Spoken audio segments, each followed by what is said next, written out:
Hey guys, welcome back to the channel. This is a story about what if Naruto X donned Hikari Pokemon. Before I start, please support for more amazing content and do consider subscribing to my channel and share this video with your friends. This is written by MegaMad, link in description and support writer. Let's start the video. Chapter 1. The Final Exam. It was a great day to be outside, the sky was blue, the starly were singing, this day was the perfect time to start a life-changing adventure. Too bad Naruto was still stuck in class. Naruto. Stop looking out the window and pay attention for once. Your final examinations are tomorrow and if you do not pass it, you will not be starting your journey till next year. But Iruka-sensei, everything you talk about is so boring. You have talked about this stuff like a billion times now. Said a blonde-haired, blue-eyed teen swinging on the back legs of his chair. Iruka's left eye started twitching. That is why it is called revision.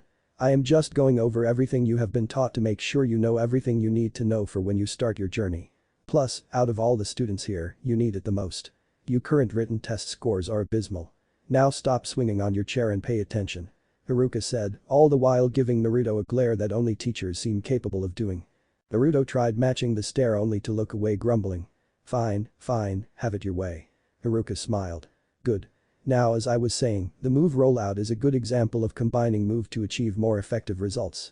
By itself the move doubles in power with each consecutive use, but combine that move with a defense curl before beginning, it will further increase the power of the move, allowing. At that point Naruto stopped listening and allowed his mind to wander again. Honestly, he couldn't help it that he was exited to start his journey.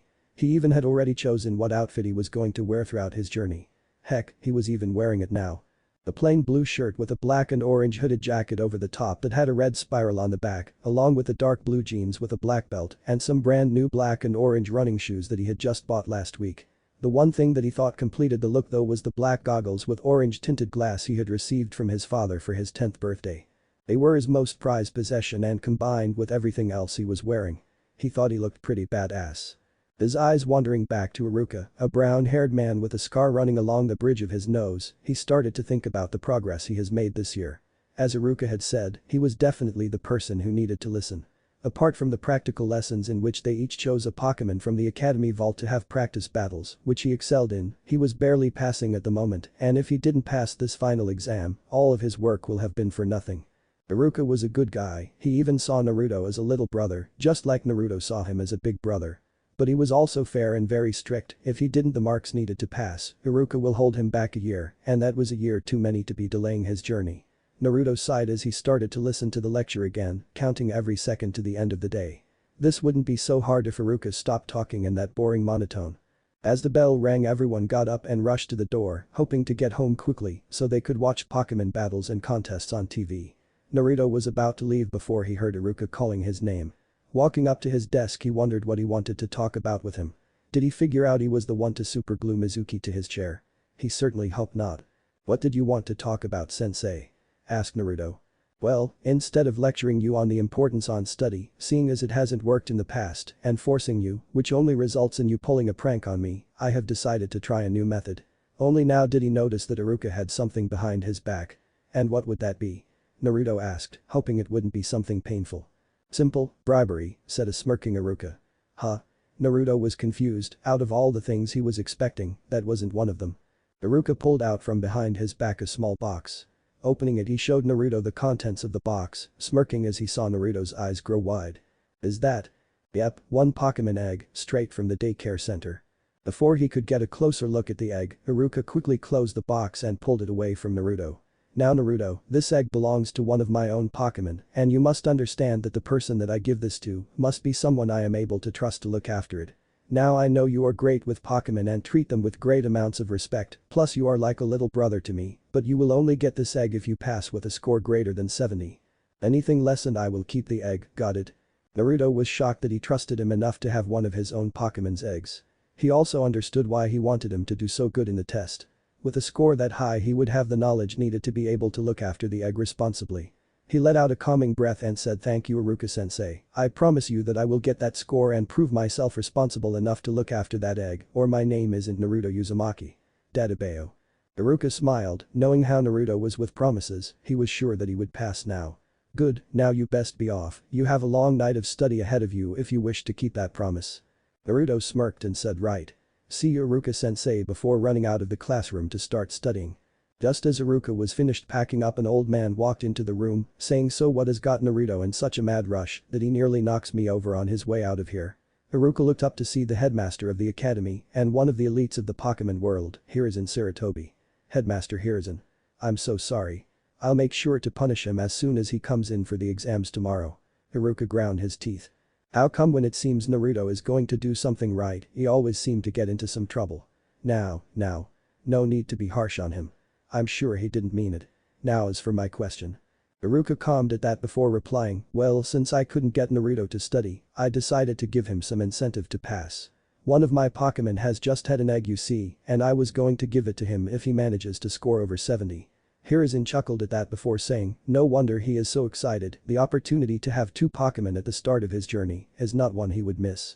Although, don't you think that you might be showing favoritism towards him?" Iruka shook his head. "Not really, if he fails I will not let him go on his journey, simple as that. I made the offer as a parent would reward a child for good behavior. I wanted the Pokemon in that egg to have an exciting life like its parents had, and Naruto is the only person I trust enough to look after it."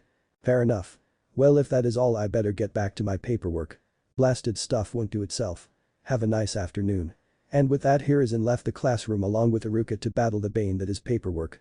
Why oh why was such torture considered work? Kushina Uzumaki, mother of one Naruto Uzumaki, was currently out the front of her house watering, tending to her garden. After she had completed her Pokemon adventures, she always found that she was more comfortable in her garden than in her own home. She always chalked it up to her years camping in the great outdoors during her travels. That and her garden had berries that she had found and collected throughout her travels, one of the hobbies she had picked up when she wasn't battling gym leaders and competing in Pokemon contests. She had just finished tending to her oranberry tree when she saw her son come running up the path and straight into the house. Sending a confused glance to her melodic, which was resting in the pool of her house, she wondered why he was in such a rush. Usually he at least greets her before he runs off to whatever plans he has for the day. Deciding to go see what is going on, she turns to her Pokemon and asks Melodic, "Sweetie, mind finishing off watering the plants for me?" Melodic simply nodded and began to charge up a rain dance to evenly water the plants. She certainly wasn't going to use her hydro pump on them, which just would be overkill. Seeing her Pokemon starting its task, she walked into the house to go find her son. Her first thought was to go look in his room for him, but to her surprise, she found him sitting at the table. Even more shocking was that it looked like he was studying. Naruto. Studying. After watching him sit still and actually read what was in front of him, she was tempted to take his temperature just to make sure that he wasn't sick, but decided to simply ask her son to see if there was a reason for this sudden change. "Naruto, mind if I ask why are you studying so suddenly? Usually you would put it off till all the Pokemon battles on TV are over, and even then you don't really focus on it like you are now." Naruto looked up from one of his study books to see his mother behind him. Thinking for a moment, he answered, "Well, after school had finished for the day, Iruka-sensei pulled me aside, made me a really awesome offer. He said if I can get a good score on the exam tomorrow he would give me a Pokemon egg. How cool is that?" Kushina could see how excited he was about this, and honestly she couldn't blame him. Not many people would be offered such a chance at the start of their journeys. "That's great, sweetie. It's good to see you are finally taking your study a bit more seriously, even if it is only for one day. Oh well, better late than never, as they say." Naruto flashed his signature grin before replying. "Thanks, Mom. Could you help me with some parts I can't understand? Some of the stuff in here is a bit hard." Kushina hummed and got into a thinking position. "I could, but that was the point of studying back then instead of now."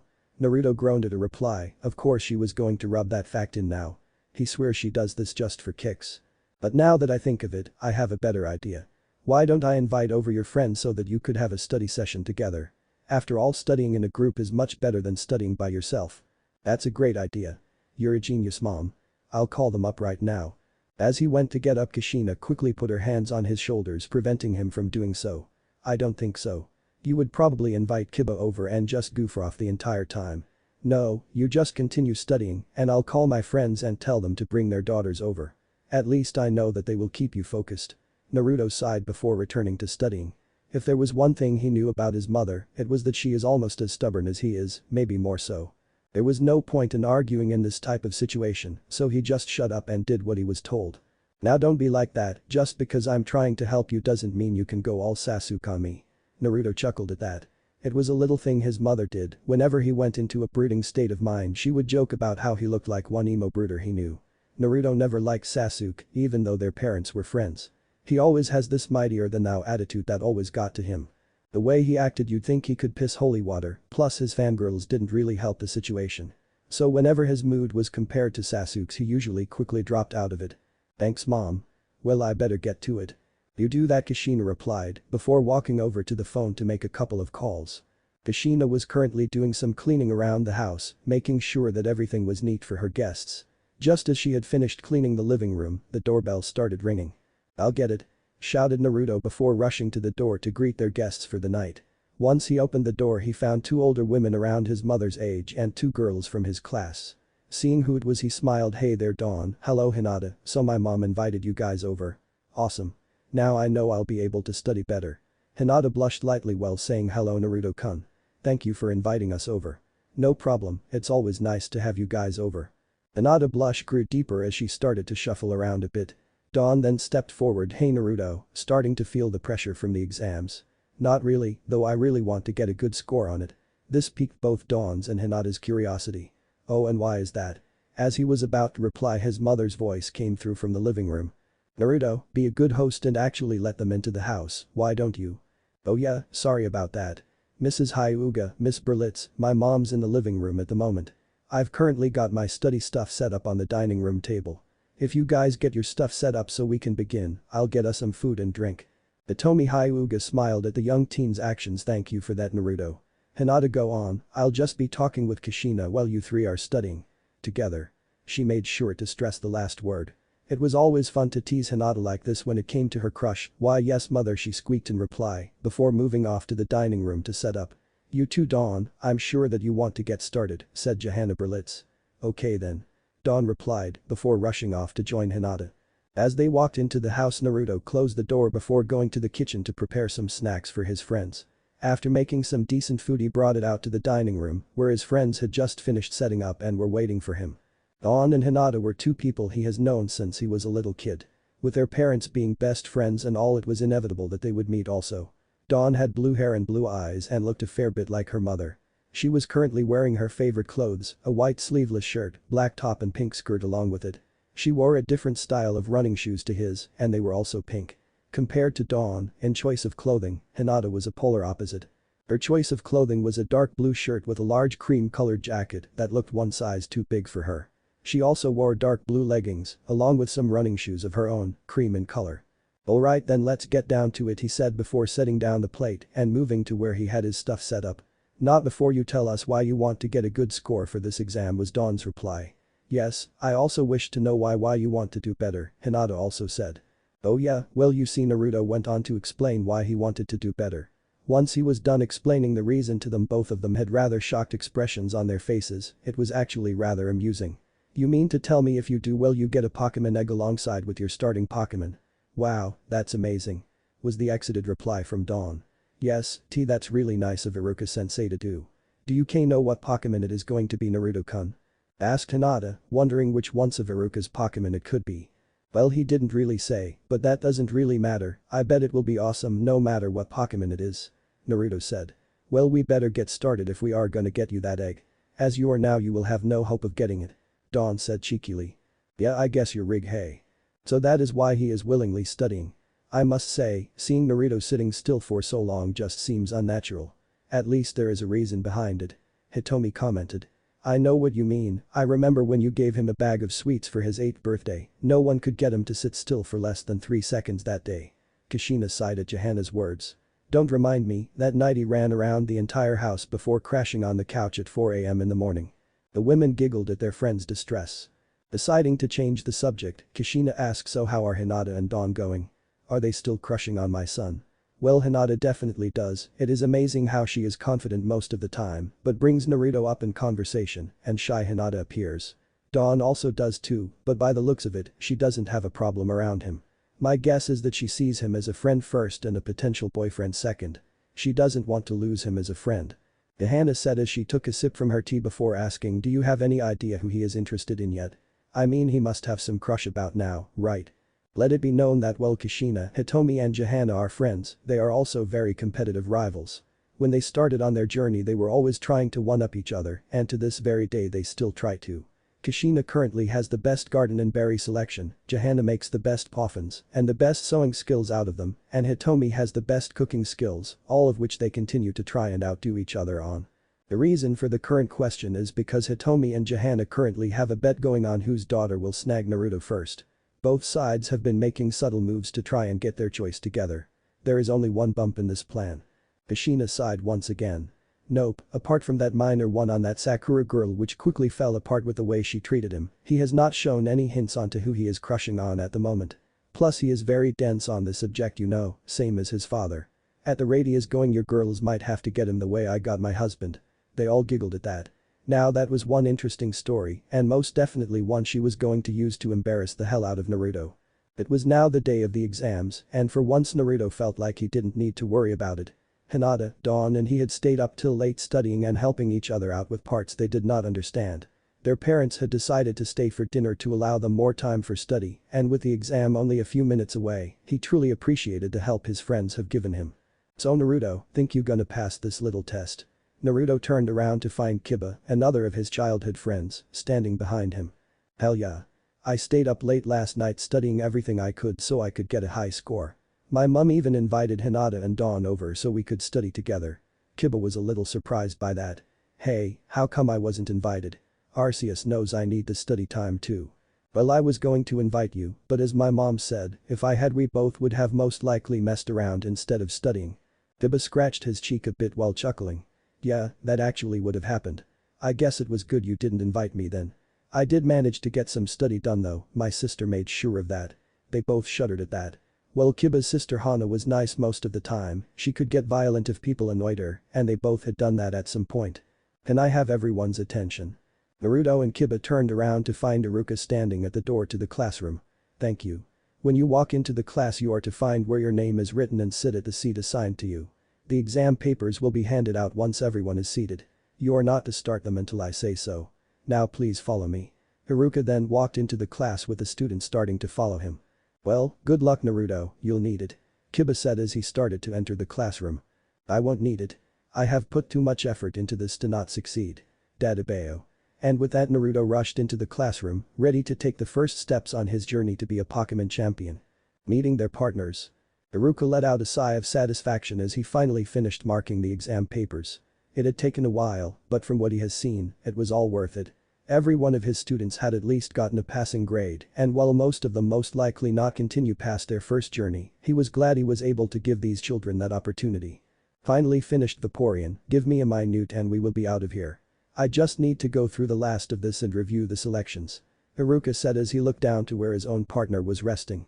Bye was her reply before she got up and stretched before walking around to where Iruka was sitting. Iruka remembered when he got her as his first Pokemon back when he had started his journey. She was a bit rowdy back then, but when she evolved when he gave her a water stone, she seemed to mellow out a bit.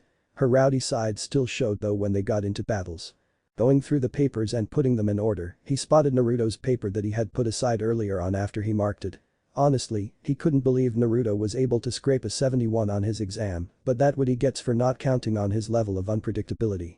It seems like he will have to give him the egg after all. Oh well, he knew it is in good hands. Putting the exam papers aside he pulled towards him a new stack of sheets, the starting Pokemon assignment sheets.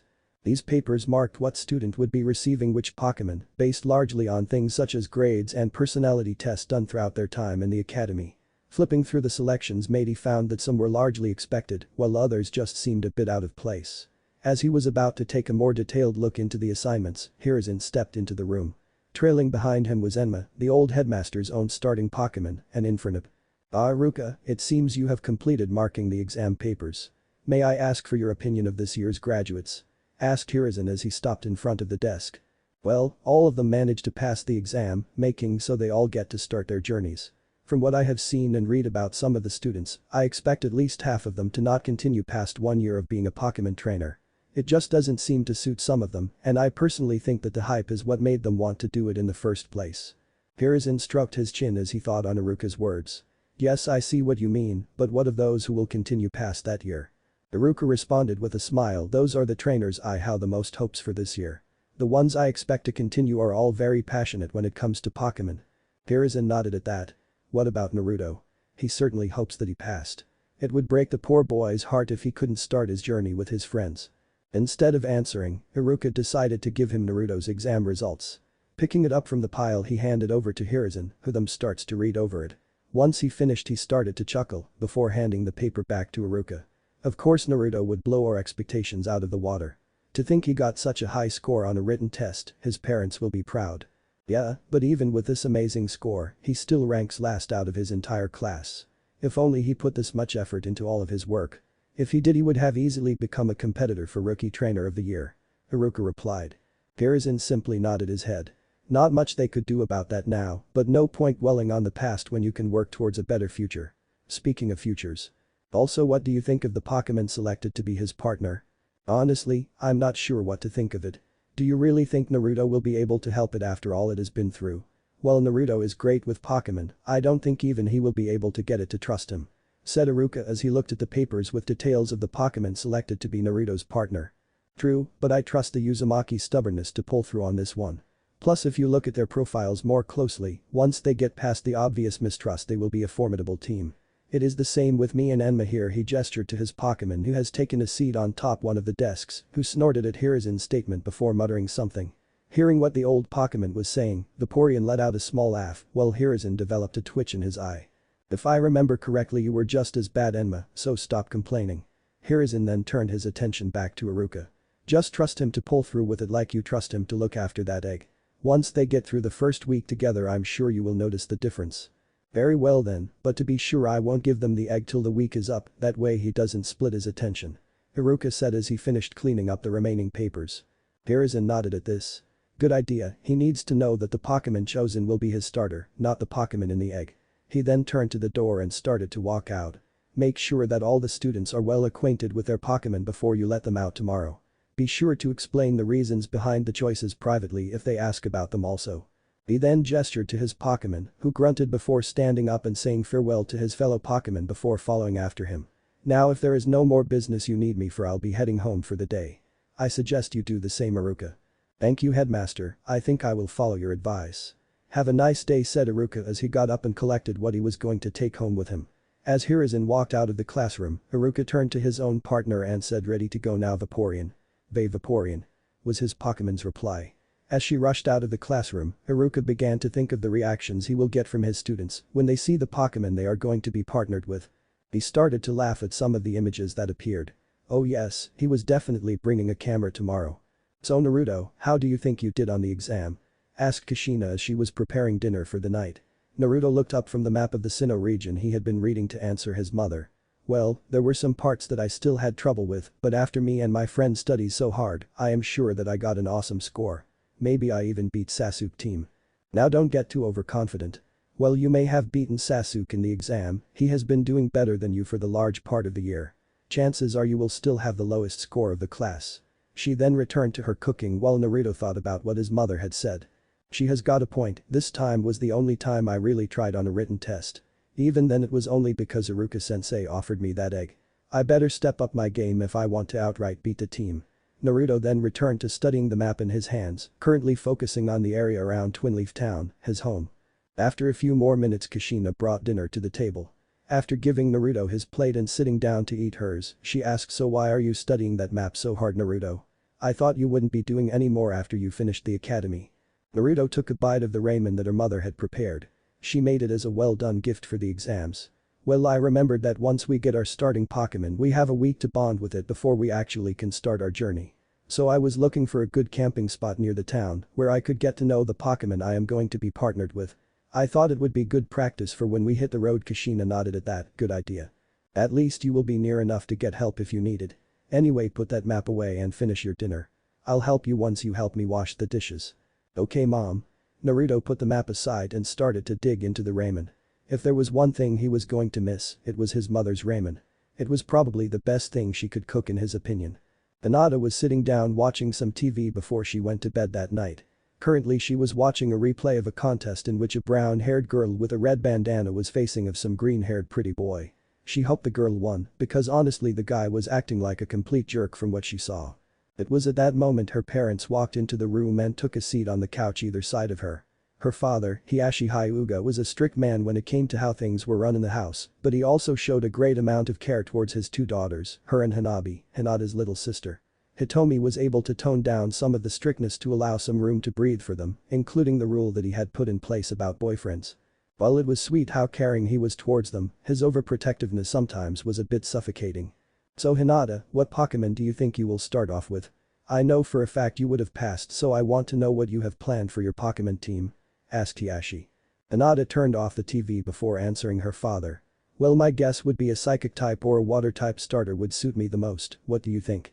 Hitomi thought on about her daughter's question before saying, well, that seems accurate. Though maybe you might get a normal type, after all they are pretty versatile. Hiashi nodded to his wife's words. Yes, a normal type seems the most likely option, but we won't know until tomorrow now, will we? Hiashi then got up and started to leave the room. Now it would be best if you head to bed. You will want to wake up early so you can receive your Pokemon at the same time as everyone else. Good night. When Hiashi had left the room, Hitomi leant down and whispered in her daughter's ear. The main thing he wants is for you to beat his brother's son. Those two are always trying to do better than the other. Hinata let out a giggle at that. You and Kushina and Johanna are the same though, aren't you? Hitomi put on a mock scowl at her daughter's words. There is no way I am that bad, is there? Hinata giggled a bit more before getting up to go to bed. I'll see you in the morning, mother. Plus for the record, yes you are. With that Hinata left, leaving Hitomi to her thoughts. We are not that bad, are we? Dawn, it's time for bed. Johanna's voice sounded throughout the house, making Dawn pause writing in her diary to reply. Yes mother. She then turned to her diary and continues to write. Type for my starter, they just seem the perfect type for coordinators to use. Anyway, once I have my Pokemon and the week's break is over, I hope I am partnered up with Naruto. It would be awesome to have our adventures together. Hinata too, I guess. I certainly hope I don't get stuck with Sasuk though, that would really ruin the experience. Anyways, I better head off to bed so I can be up bright and early tomorrow. I'll write again soon. Once she had finished, she closed the diary and secured it with a blue rubber band before putting it under her pillow. Johanna then walked in with her Glameow and sat on the bed next to Dawn. So are you excited for tomorrow? I remember I was when I got my Glameow. She said as she stroked her Pokemon's fur, which got an appreciative purr from the Pokemon. Definitely. I can't believe I can finally start working towards my dream. Johanna smiled at her daughter's enthusiasm. Her dream was the same as hers was when she was Dawn's age, to be a top coordinator. It was a hard road filled with both surprises and disappointments, but she knew her daughter would be fine on her journey. That's good, so what are you going to do during the week break? She was asking this to make sure that she would be safe before she started her journey. Hey, she was a mother. She is allowed to worry about the well-being of her own daughter. Dawn tapped her chin and hummed before saying, well, what I was going to do was start to learn how to cook properly while on the road. I can't just eat canned food all the time. I was also going to use the time to practice coordinating with my starter once I get it. Johanna was relieved at that. She was worried she would run off into the woods and get caught in an Ariado's web or something. Well, I'll help you with the cooking part, but you can do the coordinating on your own. I will give you some tips though if you are having enough trouble. Thanks mom. I'll go to bed now, see you tomorrow. Dawn said as she got into bed and turned off the light. Good night Dawn, have sweet dreams. Johanna said as she closed the door behind her. Alright, can I have your attention please? Haruka's voice boomed over the class. Everyone quickly quieted down and returned to their seats. Thank you, first of all I would like to congratulate you all on passing the Pokemon Academy. It makes me proud to know that you all tried your best and have proven yourselves ready to become Pokemon trainers. Now I know you all are excited to meet your new partners, so I'll save the speech for the end. I will now call out your names in the order you passed at within the class. Haruka then pulled out a stack of large envelopes and a box with Pokeballs. He took the first Pokeball out from the box and picked up the envelope on top of the pile. First up is this year's top rookie trainer, who is none other than Sasuk. Almost all the girls in the class let out squeals of delight as Sasuk walked up to Haruka and took his envelope containing his certificate and information on his Pokemon. Naruto was peeved off by the Uchiha's attitude, acting all high and mighty. Even the way he dressed pissed him off. A dark blue shirt with a black sleeveless jacket over the top and some white baggy shorts that went to his knees, along with black sneakers with small amounts of blue on them. He just seemed to think that he was the definition of cool. One day he would show him. Why don't you let your Pokemon out for everyone to see? Said Haruka. Sasuk nodded and with a smirk on his face, threw his Pokeball into the air. There was a flash as the ball opened, spewing a white energy onto the ground which quickly took form. Once the white energy had disappeared, in its place stood a black and red canine. It had white loops on its feet and a rib-like structure on its back, along with a skull-like structure on the top of its head. If anything, Sasuk's smirk seemed to grow wider. Well, looks like you my new partner, Hounder. Said Pokemon seemed to size him up before smirking itself and growling in reply. Sasuk then returned the Pokemon and walked back to his seat, the entire way girl swooning over how cool his Pokemon was. Alright, next up is Shino, who came in a close second, said Iruka as he pulled out another envelope and Pokeball. Shino was wearing a forest green high-collar jacket along with some grey jeans and grey shoes. Not many people spoke to Shino. He usually kept to himself most of the time. Shino walked up and received his stuff before letting his Pokemon out also. The Pokemon that appeared was a small white and brown bug with green wings and white antennae. Ninkata, an interesting choice. Shino then returned the Pokemon and moved back to his desk, all the while thinking of ways he could raise his Pokemon to its maximum potential. Sakura, you're up. Sakura then ran down and thanked Iruka before releasing her Pokemon. What appeared that had the appearance of a small teddy bear. Brown fur covered its body with cream-colored fur on its belly. There was also a crescent shape on its head which was also cream-colored. So cute. Sakura squealed before picking the Pokemon up in a hug. Teddy Ursa, you and I will be the best of pals. Ooh. Teddy Ursa said with a smile of its own.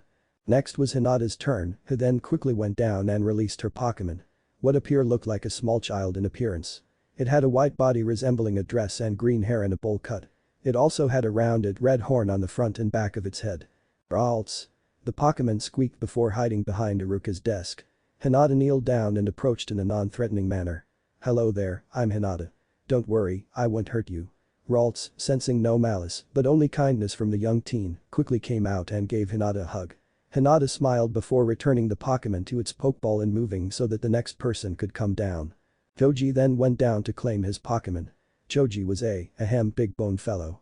He had long spiky brown hair that reached his back. He mainly wore a red shirt with food written on it and a grey sleeveless jacket over the top, along with grey long shorts and some red running shoes. Releasing his Pokemon, he was happy to find a Munchlax, a blue and cream-colored bipedal Pokemon that had two pointed ears on the top of its head. Offering the Pokemon some chips from his bag, the Pokemon quickly grabbed them and ate them before smiling at his new friend. Munch. It said, offering its hand. Choji quickly took it and after shaking it returned the Pokemon to its Pokeball. Ino was up next, wearing a purple top and skirt along with some purple sandals. She skipped down to Iruka and took her documents before throwing her Pokeball into the air and releasing a small Pokemon. It was a small green Pokemon known as Mewtwo. See her new partner let out a yawn, Ino went and picked it up and started to tickle it. Why aren't you the cutest thing? Definitely cuter than Sakura's Pokemon. Ha. Dream on, Ino pig. Ino quickly turned to Sakura before yelling, what did you say, forehead? Iruka quickly took hold of the situation. Sakura, Ino. Show some respect towards each other now. You can save the rivalry for outside the classroom. Ino growled fine. She then returned her Pokemon before going to her seat, mumbling curses and threats directed towards a certain pink-haired teen. Dawn, it's your turn now, said Iruka as he reached for another Pokeball. Okay, Dawn said as she started to come down. Tossing her Pokeball to her right, a bright glow appeared before fading to reveal a small blue penguin Pokemon with a yellow beak and feet. Piplup. The Pokemon called before facing his new partner. Hello, I'm Dawn. Nice to meet you. Said Dawn as she kneeled down to shake the Pokemon's flipper. Piplup quickly took it and shook before puffing his chest out and tried to impress his new friend. Dawn smiled at her new partner before Sakura said, at least it isn't an electric Pokemon, isn't that right, DT? At this a good portion of the class laughed while Dawn growled before recalling her Pokemon and returning to her seat. Calm down, Dawn. She is just trying to get a reaction out of you, just relax. Hinata said as she tried to calm her friend. Yeah, she is just saying it to be mean, so don't listen to her. Besides, DD is a cute nickname, better than mine at least. Said Naruto thinking of when everyone called him Fish Cake. It was Maelstrom, damn it. Dawn blushed and smiled at her friends. Thanks, I needed that. After some other students were listed, Shikamaru was then called up. He was wearing a fairly average-looking clothes, a grey shirt with some light blue jeans and grey shoes. Taking his time getting to the front, Shikamaru wondered why he was going on this adventure again. Oh yeah, because of his troublesome mother. Sighing as he released his Pokemon for the others to see, he couldn't believe they chose this Pokemon for him. Floating in front of him was a Shuppet, a ghost Pokemon. It looked like a small cloth-covered ball with a horn on top. It also had blue and yellow's eyes, and by looking into them he could tell. You are going to be very troublesome, aren't you? He asked the Pokemon, though he wasn't expecting an answer. Shuppet merely laughed and floated through Shikamaru's head, to his great displeasure. After muttering I thought so. He recalled Shuppet and returned to his seat where he put his head down, hoping to ease future headaches he knew he was going to have. After a couple more minutes Kiba was called. He wore a black shirt with a grey hooded jacket over the top. The edges of the hood had fur lining them also. Multi-pocket brown jeans and greyish-black boots completed the look. He quickly made his way to the front and released the Pokemon he was given. A small orange-furred dog appears with a mane of a cream-like color. Growled. The Pokemon called before jumping up and licking Kiba on the nose. Kiba laughed before picking up the Pokemon and saying, "I know we are going to make an amazing team, isn't that right, boy?" Growlithe happily barked before he was returned to his Pokeball. After the rest of the students were called off, it was finally Naruto's turn. Taking the Pokeball in his hands, he calmed himself before throwing it into the air. Once the glow was gone, Naruto was treated with a rare sight. In front of him was a Vulpix of a different color and not one of those shiny Pokemon people kept talking about either. Its fur was a more orange than the normal red, Naruto noted. It had black markings around its eyes that lead up to the inside of its ears, and when it opened its eyes, they were bright red. Naruto knelt down next to the Pokemon before smiling and saying, "Hey there, the name's Naruto. Looks like you and I are going to be partners from now on, isn't that neat?" The Vulpix stared at Naruto for a few seconds before snarling and launching an ember into his face. "Jaya!" Naruto yelled as he stumbled back, clutching his face. "What was that for?" The Vulpix simply sniffed and looked away from Naruto. As he got up from the ground, he noticed that some of the class was laughing at him. "Nice going, dope. A loser Pokemon, perfect for a loser like you. You two would be better off in the circus," Sasuk said as the class continued to laugh. Naruto said nothing as he recalled his Vulpix, who looked ready to attack the bastard. He made his way back to his seat where Hinata had already gotten out her healing salve and started to apply it to Naruto's burn marks. Iruka sighed. He was afraid that might happen. "Now that is over with, can we please continue?" asked Iruka. Soon the laughter had died down, leaving Iruka ready to speak. "Thank you. Now the week break coming up is a time that you will use to bond with your new partners. The way you spend said time is up to you, as long as you do it with you Pokemon. Now once the week is over, you will be given your Pokédexes and spare Pokeballs, and then you can officially begin your journey. Remember, you are only allowed to catch 5 other Pokemon, giving you a total of 6. You are not allowed to catch more than this until you get your 4th badge or your 2nd ribbon. Once you pass that, you are allowed 10 Pokemon. After you get 8 badges or 5 ribbons, the limit will be removed and you can catch as many Pokemon as you want, but until that time, choose you Pokemon wisely. You also will be partnered up into groups of 3 for the first year of your journey. You must stay with this group for that year or face the consequences. The world is a dangerous place, so these partnerships will help you in the long run. After this year is over, you are free to continue your journey by yourself, or you can continue to travel in a group, which is the recommended option. Now, are there any questions?" Looking around, he saw no one seemed to have one. "Okay then, now this is the last time I get to say this to you guys, but know that I am proud of all you. Be sure to drop by if you are passing through, okay? Now, class dismissed." And with that, everyone cheered and started to head out the door, talking animatedly among themselves. As Iruka himself was about to walk out of the classroom, he noticed that Naruto seemed to be waiting for him. Having an idea about what Naruto wanted to ask, he says, "So, what do you think of your new starter Pokemon?" Naruto sighed at his question. Of course he would know what he wanted to talk about. "I'm just confused as to why my Pokemon acted so aggressively. You'd think he had a bone to pick with me or something." Iruka nodded at Naruto's statement. "Close, but it not just you. Every person that Vulpix meets receives similar treatment. He just doesn't trust humans in general." Naruto thought about that. While it is true that there are Pokemon that usually hold distrust for humans for one reason or another, most of the time they can look past that hate after they find the right trainer. But this one. So what happened to him to make him hate people so much? A simple question actually. Though it was one that required a long answer. Iruka sighed before telling Naruto what he knew of the Vulpix. From what I understand, that Vulpix had just hatched before it witnessed his trainer, an old and wise hermit who had retired to a house in the mountains, be murdered in front of him. Being a Vulpix of a different color than normal made him highly sought after. Pokemon like this are usually sold on the black market for extremely high prices. He was taken from his home and sold to a Pokemon collector, and not the nice kind either. He kept him locked up in a cage and placed in a display room with other Pokemon. Iruka paused to take in Naruto's reaction. He seemed to be deep in thought, with a slight frown on his face.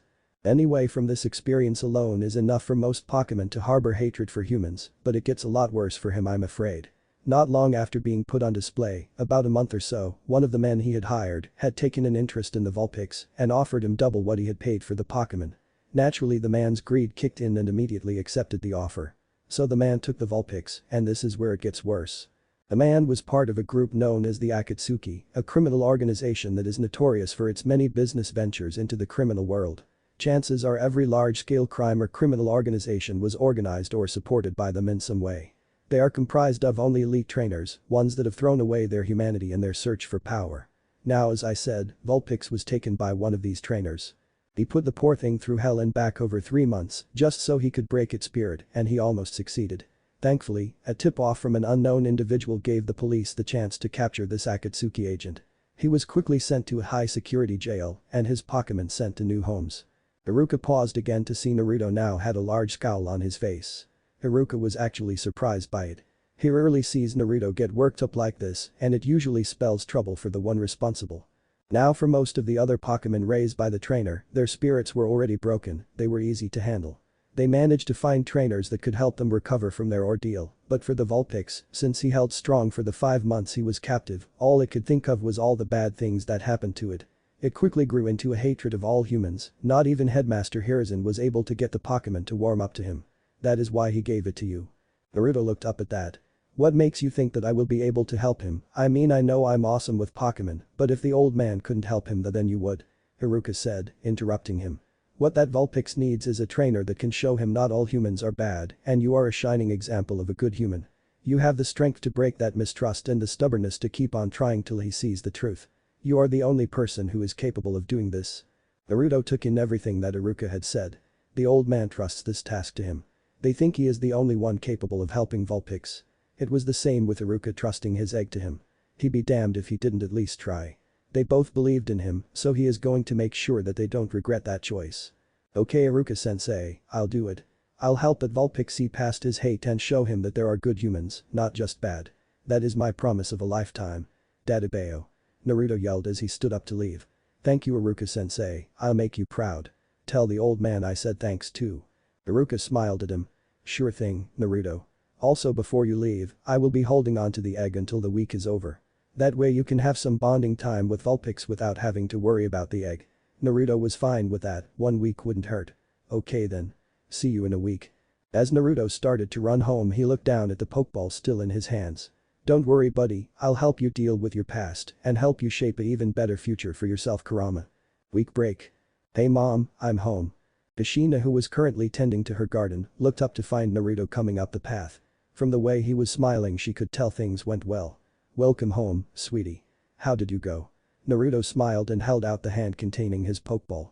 I passed. Like you said, I was still at the bottom of the class in terms of grades, but being able to start my journey makes it all worth it. Shino smiled at her son's enthusiasm. Well, don't keep me in suspense, what did you get for your first Pokemon? Let it out so I can see it. Naruto's smile faltered a bit at that. Ah, well, you see, that might not be a good idea. He has a bit of an anger issue at the moment. One of Kushina's eyebrows rose at that. Really? He can't be that bad. Just let him out already, I'm sure he doesn't want to be cooped up inside that Pokeball all the time. But mom. Naruto tried to explain, but his mother wouldn't let him. No buts. Now do it. He sighed, knowing what was about to happen. Pressing the button on the ball to expand it, he then threw it into the air where it snapped open and released his Vulpix. The little fox Pokemon shook its head before looking around, familiarizing himself with his new surroundings. Vulpix heard a squeal behind him and turned to find a red-haired woman and the blonde-haired child he had burned earlier. Wow, he is just adorable. How could you think such a cute Pokemon can be so dangerous? Kushina got on her knees and started to pet the little fox Pokemon, and Naruto could tell he didn't like being touched like that. The Vulpix growled before snapping at Kushina's hand, which she was able to pull away just in time. He then quickly jumped back and started to release an ember attack towards her. Kushina was able to get out of the way in time and not get burned. Sadly, the same couldn't be said about her prize garden. Ah. My berry plants. She quickly pulled out her Pokeball and released her Melodic, who immediately saw the fire and started to put the flames out with her hydro pump. She would worry about the damage done later. Right now, saving the rest of the plants was a priority. Naruto sighed again before quickly recalling the Vulpix before he could do any more damage. He better help his mom put out the fires and prepare to explain the situation once that was out of the way. Both Naruto and his mother were now sitting down at the living room table, slightly damp from all the water that was used to put the fire out. Naruto had explained what Iruka had told him about the Vulpix's situation. The look on her face was really scary, never before had he seen his mother that pissed. He idly wondered if he was like this when Iruka had told him. Maybe. He quickly snapped out of his thoughts when his mother started to speak. To think that people can be so cruel to Pokemon. It really sickens me to think that there are people like that out there. She then shook her head before looking at her son. Sorry for not listening before, guess I should have actually listened to what you had to say before jumping the gun like that. No worries, no one got hurt in the end. Kushina sent a glare at him, the thought of her precious berry bushes burning still fresh in her mind. So anyway, I'm gonna get my stuff ready so I can get to the camping spot before the sun sets. Think I will need anything before I head out? Naruto asked. Not that I can think of. Where did you decide that you were going to set up camp anyway? Naruto went over to his backpack and pulled out his map before bringing it over so he could show her. Naruto pointed to a location just southwest of Twinleaf Town. I thought this spot would be good with Vulpix being a fire type and all. Looking at the map, she couldn't help but agree. The place had the basic needs for a camp like a running stream and some natural shelter. The main thing was it was on the bottom side of a small cliff face and had very few burnable objects in the area. Looks like a good spot, just make sure that you have your medical supplies ready just in case, got it? Naruto nodded before folding the map back up and putting it in his bag. He then got up to go to his room and prepare for the next week. Got it mom, I'll finish packing and then head off. I'll see you when I get back in a week. By then I'm sure that Kurama and I will be ready for our journey. Dadabeo. Kushina sighed at her son's enthusiasm before realizing something. Kurama. Wait, who is that? I have never heard of him before. Naruto turned around to answer. It is the nickname that I decided to give my Vulpix. It just seemed like a good name to give him. He then shot off to his room to finish his preparations. Kurama, huh? Not bad nickname. Hopefully his attitude is fixed by the time they get back. I don't think my garden can survive 3 hot heads at once. Once again remembering the state of her garden, Kushina went over and collapsed onto the couch in the living room. All that work, ruined. Damn it, Naruto. Next time that you come here after your journey you better have some good presents for me. It had been 2 hours since Naruto had left the house and he had just arrived at the camping ground. Looking around to make sure that there weren't any wild Pokemon around. He placed down his pack and sat down on a nearby rock. Man, that walk really took it out of me. I really need to get fit since I am starting my journey soon. But I guess that is what this week is for. After a couple minutes of rest, Naruto got up and started to prepare the area so that he could set up camp.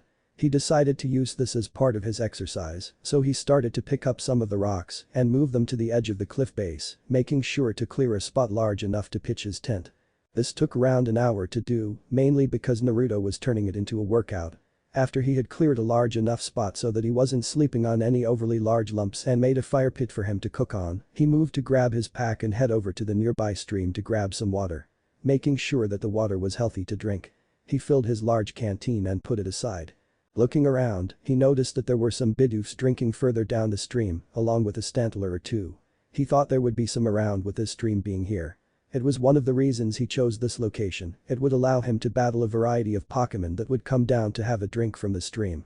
Now if only he could get Kurama to cooperate. The sun was setting and Naruto had started to cook some dinner over a fire he had made. It was nothing big, just a simple stew recipe his mother had hammered into his head. It wasn't ramen, but it was definitely better than nothing. But the day nearly over Naruto decided to finally let Kurama out of his Pokeball. Naruto had been trying to think of a good way to gain his trust and so far he had come up with very little. Deciding to wing it he released the orange Vulpix that he could at least talk to the Pokemon for a bit. Seeing the Pokemon stretch as he was released made Naruto wonder if Pokemon were cramped inside their Pokeballs. So far Kurama made it seem like it. Hey there Vulpix. I finally made it to the camping spot that we are going to be staying for the next week. Sorry I didn't let you out earlier, but I was preparing the camping site for us to stay at. The Vulpix merely snorted and started to charge up an ember to fire at his so-called trainer Naruto, seeing this quickly backed up a bit while waving his hands in front of him. Whoa. Calm down. For now I just want to talk. If you want to burn me after we are done then you can. Vulpix thinking over what the human in front of him said, let the ember attack die down, but still kept its guard up just in case. Okay, that's better. You don't need to get shitty at me every time I let you out you know. Vulpix simply growled in response. Fine, calm down. Now what I wanted to talk about is the fact you were chosen to be my first starter. The thing is, I know about you past, at least some of it, and from what I heard you had a seriously bad life when it came to people. Vulpix cocked its ear up a bit at this. How did this human know about what it went through, or better yet, what did it hope to achieve by doing so? Seeing he had the Vulpix's attention now, Naruto continued. Now I won't pretend to know what you are going through because I personally have had a pretty sheltered life. But what I can do is offer you a chance to have a better life alongside me. I assure you that I am nothing like the humans you have met before and you shouldn't judge me based on others. It wouldn't be fair on other Vulpixes if I judged them to all act like you do, now would it? Vulpix growled. As much as it hated to admit it, the human had a point. Though it didn't mean that it was wrong in its assumptions most of the time. Now this is what I wanted to offer. I don't want to bring you on my journey if you are not willing to come, otherwise that would make me no better than any of the other humans that you met before. However, I want you to spend the next week with me to see if I can change your mind about humans, or at least about me being different from the ones you know. All you need to do is not run away beforehand and cooperate with me. If you still not wish to come with me on my journey, I let you go, simple as that. The little fox Pokemon's ears perked up at that. All it had to do was put up with this human for a week and it will be free. It seemed too good to be true. It had to be a trick. Seeing the look in the Vulpix's eyes, Naruto quickly acted to prevent that doubt. Look, I know you don't trust me, give me a second and I'll prove it to you. Getting up from where he was sitting, he moved over to where his bag was, with the Vulpix's eyes on him the entire time. When he came back, the Pokemon saw that he had some string in his hands. He sat down and started to tie the string onto a Pokeball, his to be precise. After a couple of minutes, Naruto had finished crafting a crude necklace with the Pokeball at its center. Naruto then looked up and said, "Now I am going to give this to you on the condition that you don't run away until the end of the last day. I'll keep my promise if you keep yours, deal?" The Vulpix began to think of the opportunity given to him. He could agree then run off that night, Pokeball and all, but that would mean he broke a promise and he never wanted to stoop the level of humans and break his word. Besides, he was curious if this human would keep his own promise and let him go at the end of the week. He doubted it.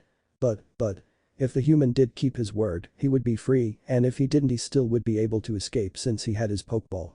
It was overall a win-win situation for him. Naruto could see that the Pokemon was really thinking this over. He really hoped that by giving him his own trust, the Pokemon would come to trust him too, at least for this week. After a few more moments of tense silence, the little fox Pokemon looked up. Vulpix. The Vulpix nodded at Naruto before cautiously moving over to him. Naruto smiled at the Pokemon. Being careful to not make any sudden movements that might startle the Pokemon, Naruto fastened the makeshift necklace to him. Once he was sure that the necklace wouldn't fall off, he slowly moved his hands away and allowed the Pokemon to back up a bit. "Alright, so we have a deal. I promise you that you won't regret this decision." Vulpix snorted, "It certainly hope not." Naruto then walked over to the fire where the food had nearly finished cooking. "Come on then, let's eat before we starve. There is nothing like a good dinner before we head to bed." Vulpix said nothing, moving near the fire waiting for his food to be served. Once both he and Naruto had their food, they sat down in silence and started to eat their meals. Naruto was halfway through his when he remembered something. "Oh yeah, hey Vulpix, you know my name, but I don't know yours. I'm not sure if you Pokemon get names when you are born." Vulpix looked up from his own dinner. Honestly, it was never given a name, it was just called by its species name. "Do you mind if I name you? I thought of a really cool name for you when I first got you. What do you think of the name Kurama?" The Vulpix thought about it for a bit before shrugging. It wasn't like it was like he was going to stay longer than the week, so this human Naruto he believed he was called. Could call him whatever he liked. But he had to admit, Kurama had a nice ring to it. Naruto smiled before saying, "Alright. Kurama it is. Now let's finish our dinner and head to bed. We got a long week ahead of us. We're going to need all the energy we can get." The newly named Kurama simply nodded before returning to its meal, wondering what the week will hold. Day 1. It was the early morning when Naruto woke up.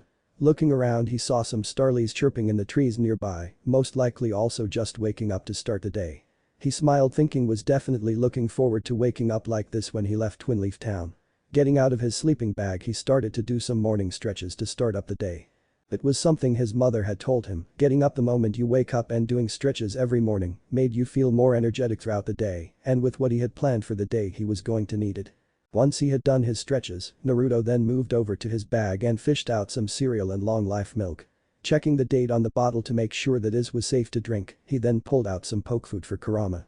Looking over to his fox companion, he saw him curled up in a hollow at the bottom of a tree, a little bit away from where he was currently sleeping. Deciding to leave him for a bit, Naruto served up both his and Kurama's breakfast before starting to eat, as while going over a mental checklist of what he wanted to do today. He mainly wanted to get some exercise in before lunch, which was a high priority he believed. Maybe then work on mock battles with Kurama after that, if he can get him to cooperate. After finishing his breakfast, he packed away his utensils before looking at his watch. Seeing that the time was 7 a.m., he turned around to where the fox Pokemon was sleeping. "Hey Kurama, get up already. It is morning and we have a lot to do. He shouted at the Pokemon, who woke up abruptly at the loud noise. Looking over at the source of the noise, Kurama growled at Naruto. Now don't be like that, remember you promised to cooperate for this week, that includes waking up early and getting some exercise in. I don't know if you need it, but I know I definitely do. Naruto then pointed over to where he had placed the bowl of poke food. I left your breakfast over there. I am going to go over to the stream to freshen up a bit, so I'll be back in a minute so we can start training. Naruto ran off to the river to do just that, leaving a confused Vulpix behind him. This human wasn't going to keep an eye on him to make sure he didn't run away. Why did Naruto trust him so much knowing he hated humans? He really didn't get it, but he was sure it was some sort of trick to make him feel safe. Moving over to where the young boy had left his food, he took a sniff of it to see if it was safe to eat.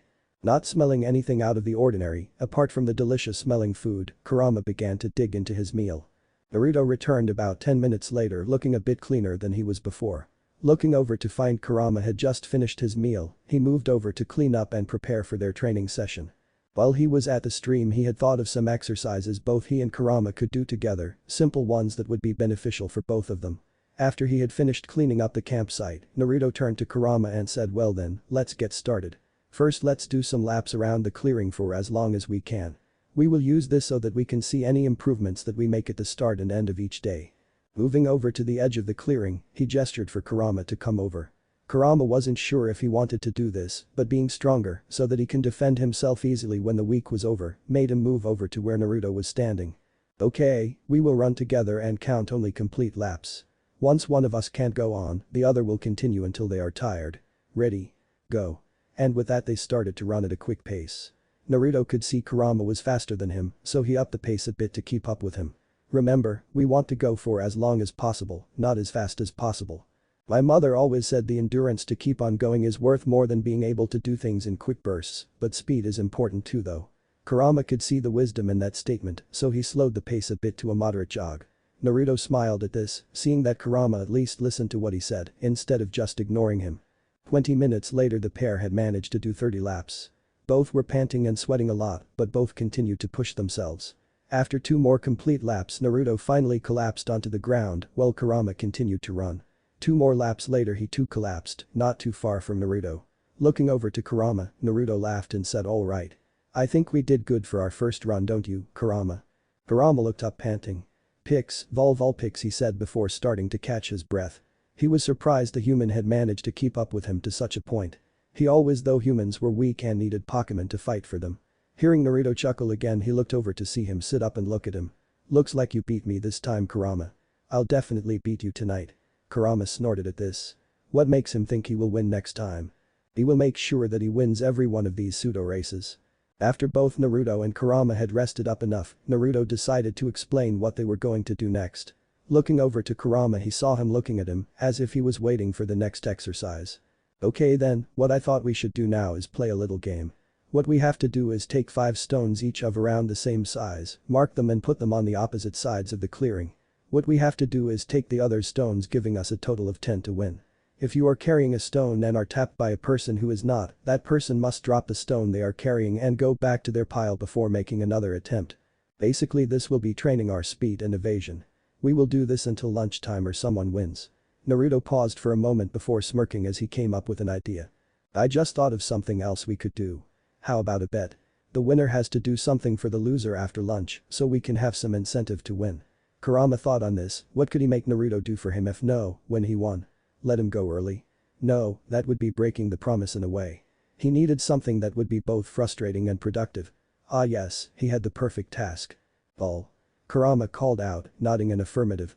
Naruto smiled at this, but was a bit unnerved by the smirk that the fox Pokemon had on his face.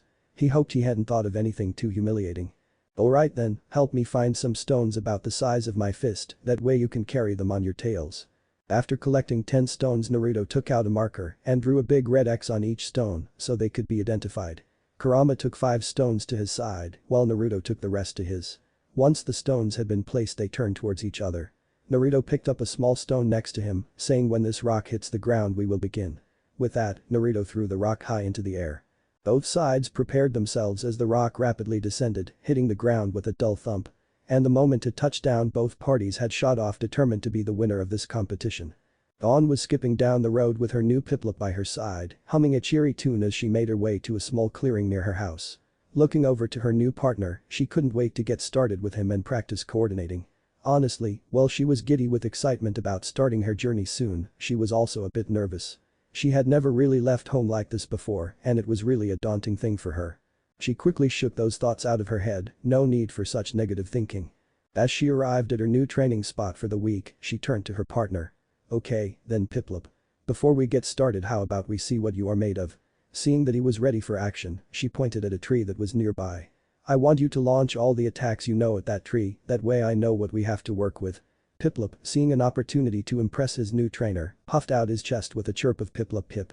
Turning towards the tree, he opened his beak and let loose a large amount of bubbles that propelled towards the tree before exploding on contact into a shower of droplets. Piplup then rushed at the tree and started to hit it with its flippers, leaving small marks in the base of the tree. After a couple of seconds, Piplup then backed off before starting to growl, causing Dawn to sequel a bit at the cute action. Piplup then returned to her side and puffed out his chest in pride. Piplup, lup. Dawn giggled at her partner's actions before starting to speak. Okay, so you know pound, growl and bubble. I can definitely think of some combinations with that, but for now let's just take some time to get to know each other. She then sat down on the ground and pulled out some poffin she had made at home yesterday. From what I have heard, I will not be able to understand what you say for a bit. That is what the teachers at the academy have told me. So why not practice understanding you now? Getting an affirmative chirp from him, he sat down opposite of her, Dawn giving him a poffin as he sat down. So, let's start with our likes and dislikes. If I correctly guess what you are trying to say, raise your flipper into the air. Pip. Piplup shouted as he started to continuously chirp, with Dawn doing her best to understand him. This seems like a nice place to sit, what do you think, Ralts? The small Pokemon cautiously moved from behind Hinata's leg to see a green field off the side of the path, with the occasional daisy dotting the grass with some color. Ralts quietly replied before moving over with her partner before sitting down next to her and a small patch of the flowers. Hinata looked over to her partner and seeing that she was acting real shy, decided to help her feel more comfortable around her. Picking some of the daisies, she started to fashion them into a daisy chain, something that her mother showed her to help ease her nerves when she was stressed. As she continued doing this, Ralts looked on with great interest. She wondered what her partner was doing. Turning to some flowers next to her, she picked them and tried to do what Hinata was doing. They both sat in silence before a small frustrated cry from Ralts caused Hinata to turn towards her. What's the matter, Ralts? Looking in front of the small Pokemon, she saw a couple of daisies with the stalks ruined. Realizing the Pokemon was trying to do, she smiled towards her before asking, do you want me to show you how to do it? Ralts turned towards her before gently nodding. Hinata smiled and picked two new daisies before turning towards her partner and showing her what to do.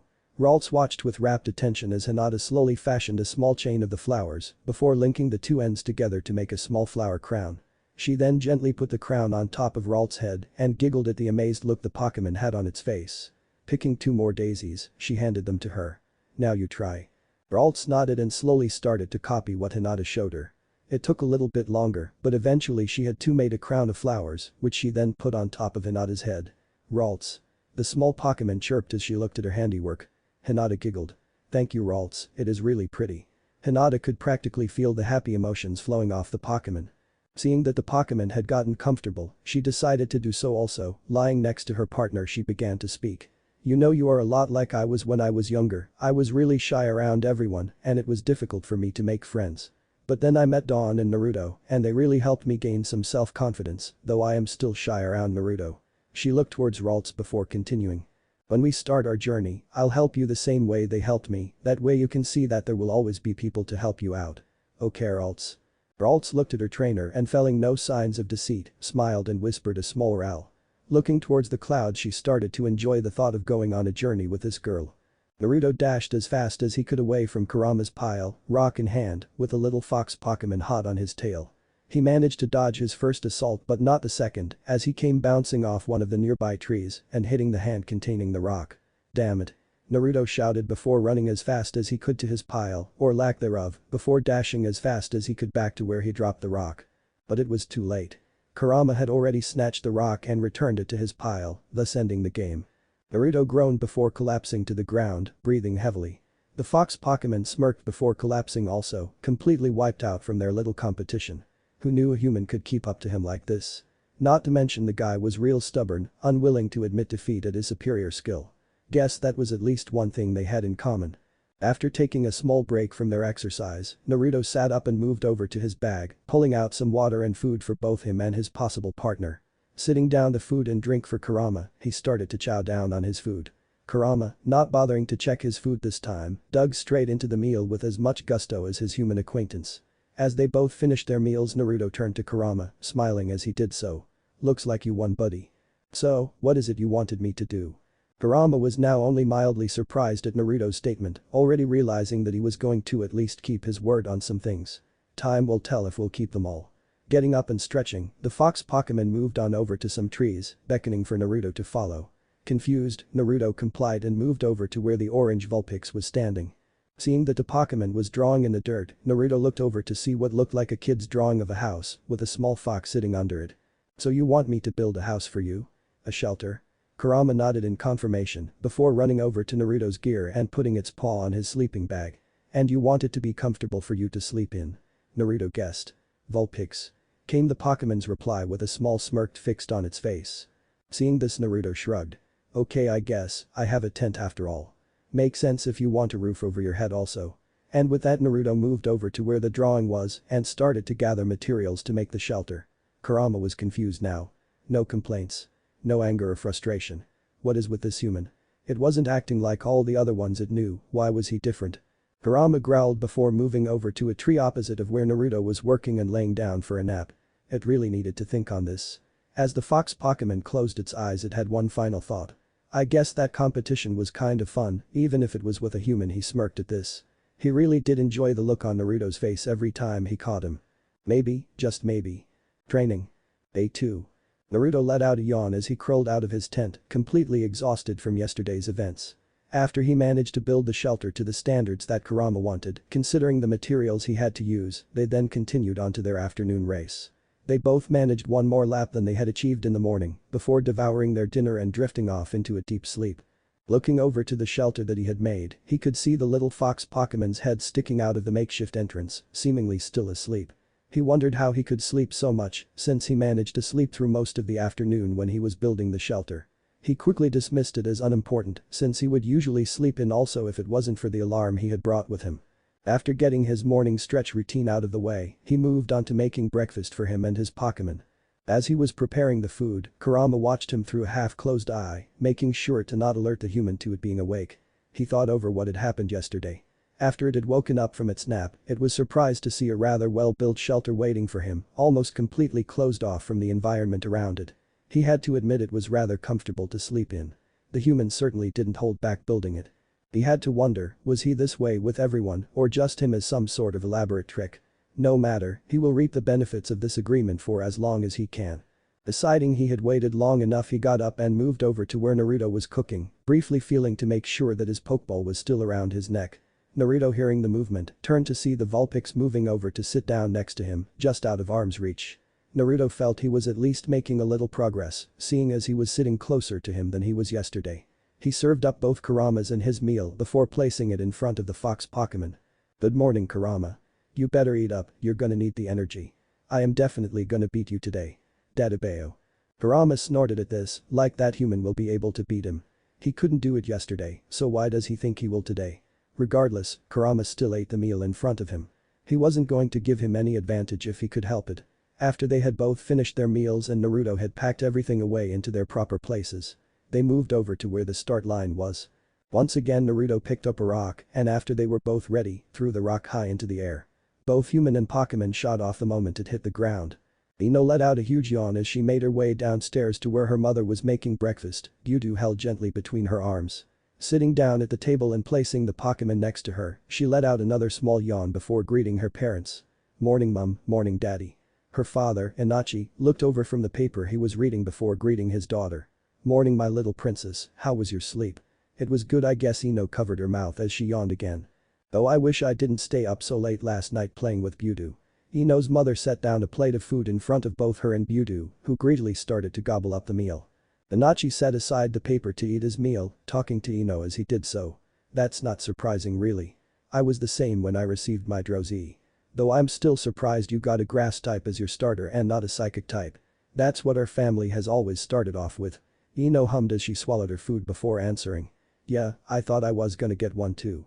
Not gonna complain though, Budu here is as good as any psychic type.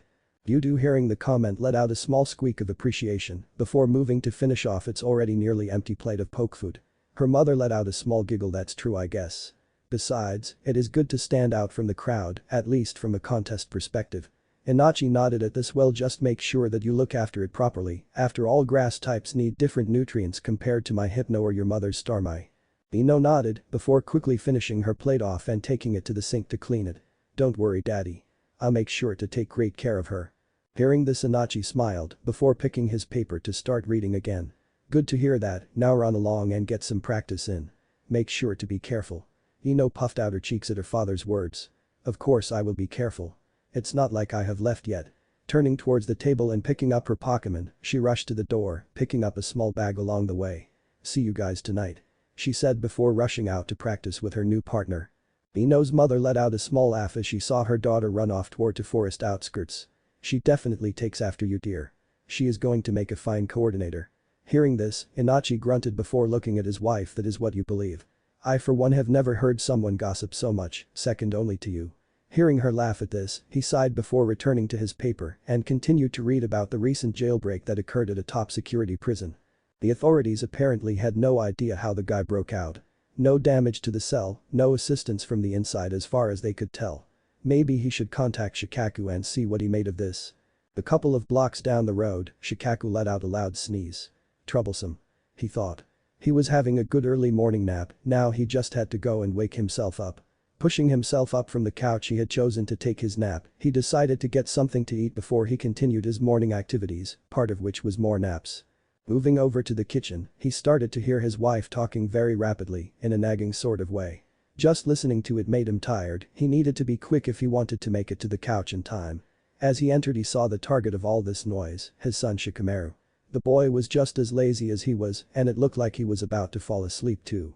Deciding to save his son from a cruel fate, he decided to interrupt. May I ask what is going on? This much noise in the morning is much too troublesome, I don't want to deal with the neighbors again. Shikamaru quickly looked over to his father with a large amount of relief. He had been sitting here for half an hour after his mother caught him trying to sneak out without breakfast. She had gone on a large rant about the importance of breakfast or something, he couldn't really remember, it was much too troublesome. His mother also turned to his father, rapidly redirecting the rant at him. Once again your son tried to skip out on breakfast and head to the hell of his. Can you please talk some sense into him and make him stay and eat breakfast? He gets this from you, you know. Always skipping meals so you can nap and do very little. When are you going to teach him to be active? He is going traveling soon, he can't just expect his partners to carry him all the way. Shikaku sighed. He honestly didn't blame his son, he loved his wife dearly, but the nagging could even drive a Loudred up the wall. Fitting too, considering her starter was a Whismer. Thinking fast, he made an excuse that would hopefully appease her for now. Actually I told him to leave early without breakfast. Like you said, he is starting his travels soon, so I was going to have him gather his breakfast from the woods. You aren't going traveling with him, so he needs to know how to gather his own food when he runs out of supplies. She quickly looked over to Shikamaru and asked, is this true, Shikamaru? He quickly nodded. He caught on to his father's plan quickly.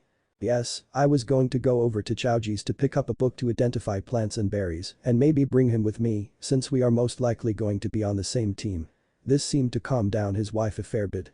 But unfortunately, she had a knack for sniffing out these little tricks and always was able to turn them against him. You do pick some things up when you live with two geniuses. Smirking, she walks over to the cupboard and pulls out an empty basket and shoves it into her son's hand. If that's the case, could you also fill this for me with some fresh berries and plants then? Since you are going to be doing it anyways. Shikamaru groaned, realizing he was going to have to do some work before replying with a short yes, mother. He picked up his pack that had been sitting there alongside him and headed out the door to pick up Chowji, along with the book he now needed. Seeing her work done, she quickly turned to her husband as soon as Shikamaru was out the door, leveling a stern gaze at him.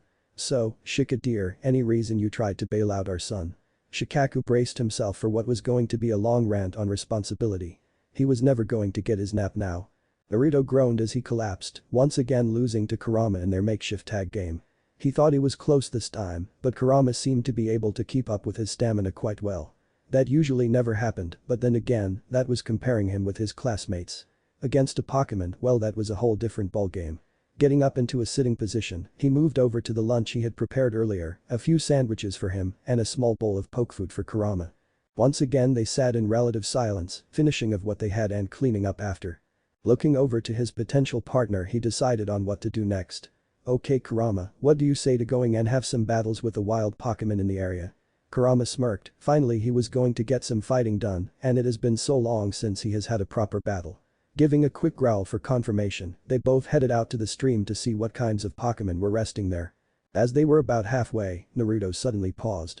He had just realized that apart from Ember, he had no idea what moves Kurama knew, cursing his lack of foresight, he turned to Kurama who was just ahead of him wondering what was going on. Kurama, mind showing what you know so we can be on the same page and all." Kurama was quick to realize that this human wanted to battle the way all the others do. He was going to blast him for this, but paused. He did promise to do as he asked for the week, and technically this battling would count as that. Growling to himself, he moved over to a rock and fired his ember at it, then at the rock at incredible speeds before tackling it. He then swiped his tails at the rock, causing 6 small marks to appear on the rock, before backing off and roaring loudly. Naruto for the most part was impressed, from what he saw Kurama knew Ember, Quick Attack, Tail Whip and Roar. From what he could remember, Quick Attack was learned at a later level than what most starting Pokemon are at, so he could tell that this particular Vulpix was stronger than normal. He smirked, this could work. Moving over to where Kurama was standing he whistled at the damage done. "Dang Kurama, you sure pack a punch for such a small Pokemon. I think you'll easily beat any others we find out here." Looking over at Naruto, Kurama smirked. He took the comment as it was, seeing as he was so impressed by it. He had made sure not to show all he knew, in case Naruto decided to break the deal and force him to stay. Well, it seemed less and less likely as time went by, Kurama was not going to take any chances. As they reached the river, they hid in some bushes to make sure they had the element of surprise. Looking around, they spotted a Bidoof having a drink not far from where they were hiding. Naruto smirked, this was their chance. "Kurama, use Quick Attack now." He didn't need to be told twice, dashing out of the bush and rushing straight at the startled Pokemon. Kurama slammed into the Pokemon, who was pushed back a couple of feet. The Bidoof let off a growl as he got back up and rushed to Kurama ready to deal a tackle back at him. Naruto seeing this yelled out his next commands. "Kurama, use Roar and then follow up with a Tail Whip." Kurama, who was slightly put off from the cute growl, quickly focused again and let out a loud roar. The Bidoof stumbled and fried in his charge, right into Kurama and his waiting tails, which slammed against the Pokemon and launched him into a nearby tree. The Bidoof quickly got up from the brutal Tail Whip and against its better judgment, charged again at the Vulpix once again trying to land a tackle. Kurama gave the Pokemon a blank look and before Naruto could give an order, launched an ember at it. Unable to slow down, the Bidoof ran straight into the attack. After the attack stopped, the Bidoof could be seen collapsing from exhaustion, still slightly smoking from the finishing move. Naruto frowned at first, but seeing Kurama and how proud he looked at that defeat, he let it go and smiled. He was going to order an ember attack anyway. At least they were on the same wavelength when it came to battling. "Well done Kurama. That's 1 win in the belt. Good job on the ember too, I was going to tell you, but it looks like you beat me to the punch. Want to go find another challenger?" Kurama looked at his human companion and unknown to him, smiled a true smile. "Vulpix Vulpix." Before rush further downstream. Naruto, seeing the smile that his partner gave him, smiled himself as he ran to follow, thinking as he ran. Maybe I am getting through to him.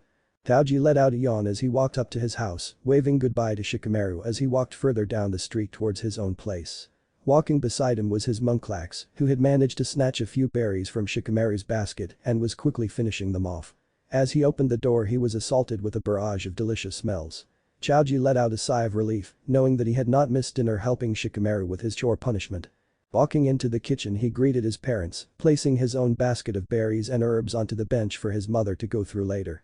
He moved over to sit down at the table, ready to eat the delicious food that was minutes away from being served. Chaoza, who had just finished feeding his own Pokemon a larger than normal swallow and had laid down a plate for Munchlax, then moved to sit down and started to talk to his son. "So Chaoji, how did your little foraging task go with Shikamaru? Managed to grab any good ingredients for us while you were out?" Looking over to his father, yawning as he did so, he proceeded to tell him of his day. "Well, after Shikamaru and I left the house we went over to where I had found some orange berries the other day to see if we could find anything else. We were lucky to find a good variety of plants in the area, so we didn't need to go far to get enough for the both of us. Though we would have finished sooner if Munchlax and Shikamaru Shuppet stopped stealing some out of the basket to eat." Looking over to where Munchlax was eating without a care in the world, he gave it a small glare before turning back to his father. Chaozu also looked over to the Pokemon and he was sure he saw Munchlax sweating a little as he finished off his food. He chuckled before returning his attention to his son. That's good to hear, but get used to gathering more food than usual. When your Pokemon evolves, you are going to need more than a few berries to satisfy him. Chaozu let out a groan at that. It was common knowledge that Snorlax eat a lot, but only a few know truly how much food one can eat. There have been many reports of Snorlaxes that have stripped entire orchards and farms clean of any greenery. Honestly, Chaozu was going to have it tough trying to keep fed at a level where it wouldn't go to sleep, but not hungry enough to go demolish an apple plantation. Finishing off his own meal, Chaozu moved to go to his room. Thanks for the meal, Mom. Guess I better head to bed now, today really tired me out. Are you coming, Munchlax? Munchlax let out a quick lax. Before moving to follow his big bone partner to bed. Chaozu let out a small chuckle at how fast Munchlax moved to keep up with his friend. Looks like Chaozu got a good partner for himself. He is definitely going to help him on his journey. Come to think of it, turning to his wife, he asked her a question. Do you know what Chaozu is going to be gunning for? Contests or gym battles? Hearing this, Chaozu's mom let out a small sigh. Honestly, I'm not sure, he's strong enough to do battles, but his heart might stop him, so his Pokemon won't get hurt. Chaozu grunted in agreement before returning to his own thoughts. He honestly wasn't sure what his kind son would do. Whatever it was, he was sure it would be for the well-being of his own Pokemon. Day 3. Naruto let out a yawn as he prepared breakfast for himself, having already given his potential partner his own meal. Yesterday had been quite tiring for the both of them. They had battled well into the night and had a little trouble finding the camp again. Though it was good experience, they did fight a whole bunch of nocturnal Pokemon like Uthud and a few Oddish. Kurama was doing really well against most opponents, though they did have a small argument on how to do battle a few times. Honestly, it was a good day, and he hoped today would be just as productive as then. Quickly scarfing his own breakfast down, Naruto moved to where Kurama was already waiting. Already knowing what to do, Naruto picked up a rock and threw it high into the air. As they dashed off to start their pseudo race, that both failed to notice that they were being watched. Once again. Put more power into that attack. Sasuk looked over to where his father, Fugaku, was sitting before turning to his Pokemon and giving it an order. Houndour, use Ember, full power. He yelled. Getting a bark from his Pokemon, Houndour turned to the already smoldering training post and blasted it with all the power it could muster. The training post stood sturdy for as long as it could before it fell to the continuous onslaught that was Houndour's attack. Sasuk smirked at this. They had been practicing that attack the moment they got home on the last day of the academy. Looking over to his father, he could also see him smirking, pleased at the progress that his son and his Pokemon were making. Well done. It seems that you have managed to get that attack perfected. Come over here, I have something for you. Sasuk, slightly confused at what his father wanted, moved over to where his father was sitting, his Pokemon loyally following him. Fugaku reached into his pocket and pulled out a small device, giving it a once-over before handing it to his son. Sasuk looked at the device, recognizing it instantly. A technical machine. Fugaku nodded, the move Flamethrower to be precise. I had the best copy sent over as soon as I knew you had a fire Pokemon. Sasuk hummed before looking at the disc-like device. Seeing the basic information of the move printed on the device, he moved over to where his Houndour was resting and placed the device near the Pokemon's head. You should be proud to be an Uchiha's son. I expect great things from you. Sasuk smiled at the compliment as he started the device up, watching as it rapidly transferred its knowledge of the attack to his Pokemon. The Uchiha were definitely a proud and powerful family, they owned one of the largest technical machine companies in the region.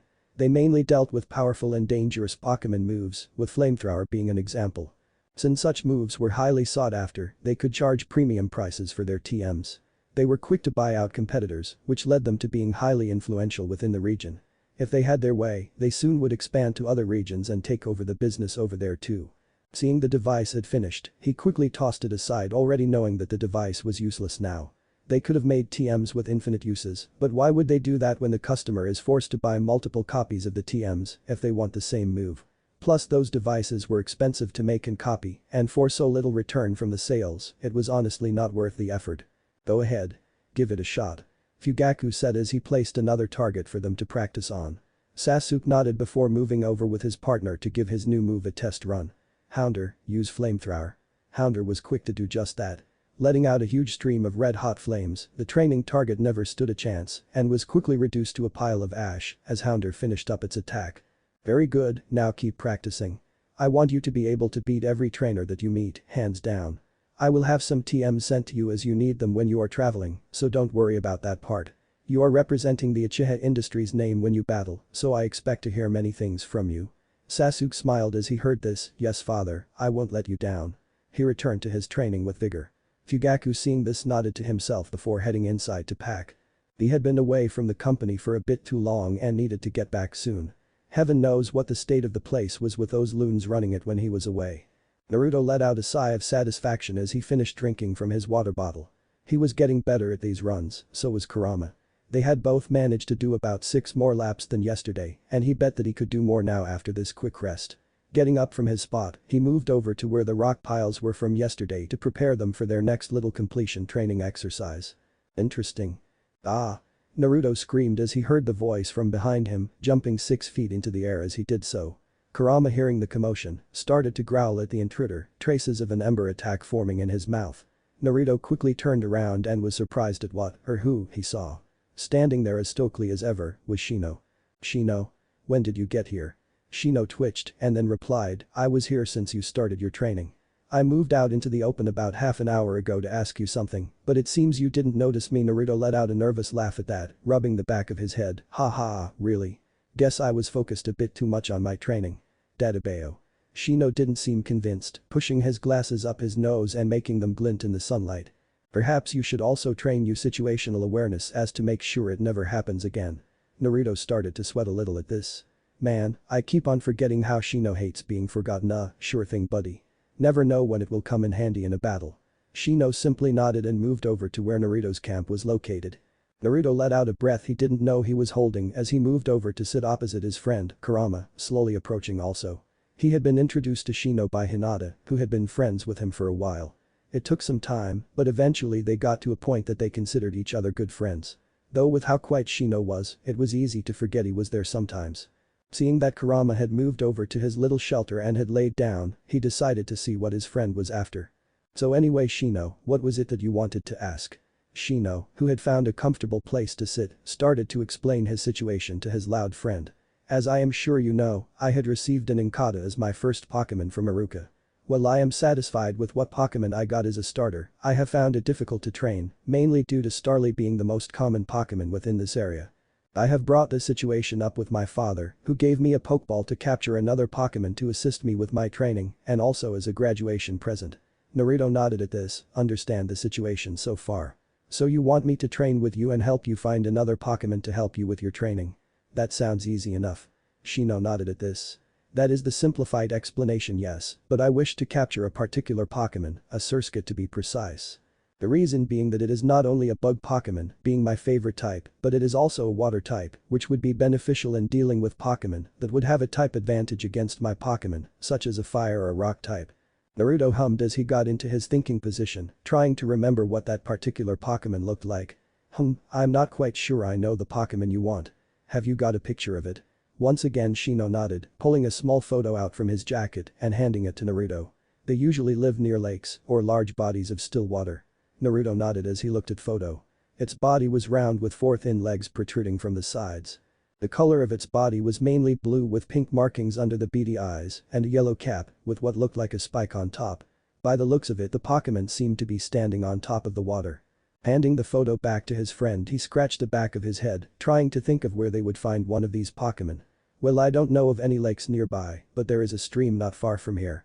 Maybe if we follow it we could see if it leads anywhere. Shino was silent as he though on this and seeing as they had no other leads, decided to go with it. Very well then, I will wait till you have packed what you need and then we will head out. He then stood up and moved over to the edge of the forest, staring into it for any wandering Pokemon. Naruto quickly packed a few things, including food and a change of clothes, just in case he got wet. Once he was sure he had everything he needed for this little expedition, he moved over to where his Pokemon was resting. Ready to go Kurama? Kurama snorted. He didn't have anything to get ready with, so I asked.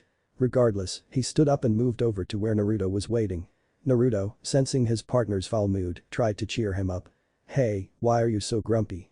You heard Shino, he needs help training. That means more battles, and you like battles right? Kurama sniffed at this before starting to head for the river. He wasn't willing to admit it to the human's face, but he was rather enjoying the whole battling thing, just thinking about it was getting him excited. Seeing that Kurama's mood had picked up, he turned to his bug-loving friend. Ready to go? Seeing no reason to delay any longer, Shino simply nodded and started to follow the unique Vulpix. Your partner is a curious one, isn't he? He acts like he hates you yet seems to enjoy the activities you do together. Naruto laughed at this, you have no idea how right you are, buddy. Don't let him hear it though. He might burn us for saying that. Shino shivered as he remembered the little fox Pokemon's display in the academy. I'll try not to. Quick. Dodge left Kurama. Kurama let out a growl as he once again dodged a wing attack from his current opponent, a lightly larger than normal Starly. He was honestly starting to get irritated by this flying rat. Every time he went in to attack the bastard would fly off before turning around and dive bombing him again. Once he got his paws on it, oh man, he was going to enjoy himself putting the little buzzard in its place. Naruto sighed as he continued to watch the battle unfold, Shino standing at a distance observing. This Starly had proven to be much smarter than the other ones that they had fought on their little trip. They had only taken 3 or 4 hits before being down for the count. Not this one though, he just kept on getting up and coming back for more. As it was he found it difficult to find a decent strategy for this specific Starly. Really, if he had some spare Pokeballs he might have considered catching the rascal. Looking around, Naruto tried to think of a new plan of action. He needed to do something to ground it and remove its current flight advantage. Seeing a large tree near where Kurama was currently standing, a small light bulb went off in his head. Okay then let's try something new. Kurama. Run straight up that tree. Kurama looked over to Naruto and then at the tree he was pointing at. Seeing as everything he had currently tried hadn't worked while Naruto was quiet, he decided to see what his plan was. With as much speed as he was able to muster, the little fox Pokemon made a mad dash at the tree, all while the Starly was close on his tail, closing in with another wing attack. As Kurama started to run up the base of the tree, the Starly quickly adjusted its trajectory to hit the fox Pokemon from the side, instead of flying head-on and hitting the tree and possibly leaving itself vulnerable. Thinking it had figured out the human's little plan. Sadly this was not to be. Seeing that Kurama was in position, Naruto quickly issued the next command. Kurama, jump and use tail whip now. Kurama did just that, performing a half flip before slamming his tails into a startled Starly, who was slammed against the tree doing a decent amount of damage, along with lowering its defenses. Now quickly follow up with an ember attack. Hearing this Kurama quickly steadied himself in the air and started to pepper the small bird Pokemon with his attack, causing it to cry out in pain as it continued to fall. As the Starly hit the ground Kurama hit the ground alongside it, not quite able to pull off the landing. All of this didn't matter to Kurama at the moment. The rat was grounded, in partial thanks to his human acquaintance and his plan. Oh, he was going to enjoy this one. Seeing the opportunity to finish this, Naruto smirked as he issued on last attack. Okay Kurama, you have him now. Tackle it, full power. Not needing to be told twice, Kurama got up and dashed at the Starly, who was struggling to get up. With one last powerful tackle, the Starly went flying again into a nearby tree, slamming into the trunk. With all the combined damage it had taken, along with exhaustion from the long battle, the Starly finally gave in to blissful unconsciousness. Alright. We beat it, Dadabeo. Naruto shouted in joy. That has been the most difficult Pokemon they have fought so far. For a moment he thought that Kurama might have collapsed from exhaustion, but he had quickly dismissed that when he remembered all the training they had done together so far. Running over to where Kurama was standing, he gave another whoop of joy and congratulated the little fox Pokemon. That was an amazing battle Kurama, at this rate you might become the strongest Pokemon in this forest, Dadabeo. Kurama smirked at the praise, honestly he did feel much stronger after all the battle they have done on their way, so he could see it as a real possibility. He was also learning some neat tactics from the hyperactive blonde, stuff that would go a far way in helping him when he leaves him at the end of the week. In the back of the little Pokemon's mind, he wondered why for a second that he thought of staying with a human. An interesting battle, for a moment there I thought that Kurama would lose to that Starly. Why? Because while it was a wild Pokemon, it was obvious it has had some battle experience and was using impressive tactics to counter your own. Shino spoke in his usual monotone, earning a growl from Kurama, Ember at the ready. Seeing this, Shino quickly made amends. Nevertheless, I congratulate you on your win. You did prove that you were capable of beating it, even if it did take a substantial amount of time. Kurama sighed before powering down his attack, but still growled at the human. While he had come to at the very least tolerate the blonde, it didn't mean he was going to tolerate every human, especially this creepy one. Seeing that Kurama had calmed down somewhat, Shino turned to Naruto, who had just picked up his gear that was leaning on a nearby tree. It is best that we get moving again. This stream seems to continue for a while. We may need to set up camp if we cannot find where it leads soon. Naruto nodded as he shifted his backpack to make it more comfortable. They had been traveling for the most of the day, only stopping when Naruto or occasionally Shino wanted to battle a Pokemon that they stumbled upon. He had to admit, Shino was a good battler, though he seemed to use a more logical approach to battling than Naruto did. Okay then, let's go. As Naruto moved off with Shino beside him, he turned to Kurama, who was lagging behind a bit. Hey Kurama, are you alright? If you want I can get a potion out for you. Kurama growled and shook his affirmative quickly. There was no way he was having more of that potion stuff sprayed on him. The last time he had done it was a couple of hours ago after a chain of battles. He hated the stinging sensation it gave him, and it earned Naruto an ember to the face. Seeing Kurama nod a positive, Naruto ran after Shino, who had moved further down the stream. He hoped that Kurama didn't hate him for that, but it was necessary, he didn't like seeing Pokemon hurt too much. Thinking on his promise that he had make with Kurama, he hoped the next few days would better show him that he wouldn't harm him, like the others did. Sakura let out a satisfied sigh as she finished drying her hair, stepping out of the bathroom, and started to head to her room. She had just returned from doing some training with her Teddiursa out at the forest edge, happy to know that her Pokemon was already really strong. Although she wished that the training didn't end with her being completely covered by grime. It had taken her an hour to get all the dirt totally cleaned off. Overall she was satisfied with the way things had been going. The one issue that she was having trouble with was thinking up ways to use her little Pokemon's talents in the contests that she wished to enter. From what she had seen when training with her, the Teddiursa definitely liked battling more than showing off. Deep down a part of her liked her fighting spirit, but that wasn't going to win her contests by itself. She needed to find a way to motivate it into doing contests with her, or at least make them more enjoyable for her. As she sat down at her desk, she switched on her personal laptop. A gift from her parent after she had passed the exams. It was a small compact one that easily fitted into her bag, along with all of the other things that she planned to bring with her on her journey. Quickly typing into the search box, she started to read up as much as she could on Teddiursas, along with their evolution, Ursaring. If there was one subject that she always excelled in, it was research. She always got every detail possible when she was writing out assignments in class, triple-checking everything she did to make sure that there was no mistake in it. Ino always said that her forehead was so big because of how much knowledge must be crammed in her head. Replying with a usual pig-related comment, Sakura took it in stride. She was proud of how much she knew of the Pokemon world, always willing to learn more if the opportunity arises. Let's see, abilities can be pick up or quick feet. Honey soaked into the paws is the reason for the constant licking. Has strong physical attacks, but can be slow. Sakura tapped her desk as she scrolled through the pages of information that had been gathered by multiple professors, hoping to find something that would help her. As she found small bits of information that she found interesting, she wrote down multiple notes on how she could use it in Pokemon contests, though as she continued, she found it less and less likely that her Teddiursa would do any good in the appeal rounds. Not the least bit deterred, she continued researching. If her starter wasn't suited for the appeal round, she would train her for the battles in the contests. She could always catch other Pokemon for that anyway. She just had to make sure that she gave them just as much attention to prepare for the appeal round. After all, she wouldn't be doing any battling at all if she doesn't get past the first round. Looking over to her bed, she spied her Teddiursa taking a nap on the bed, curled up with her stuffed Pokemon toys.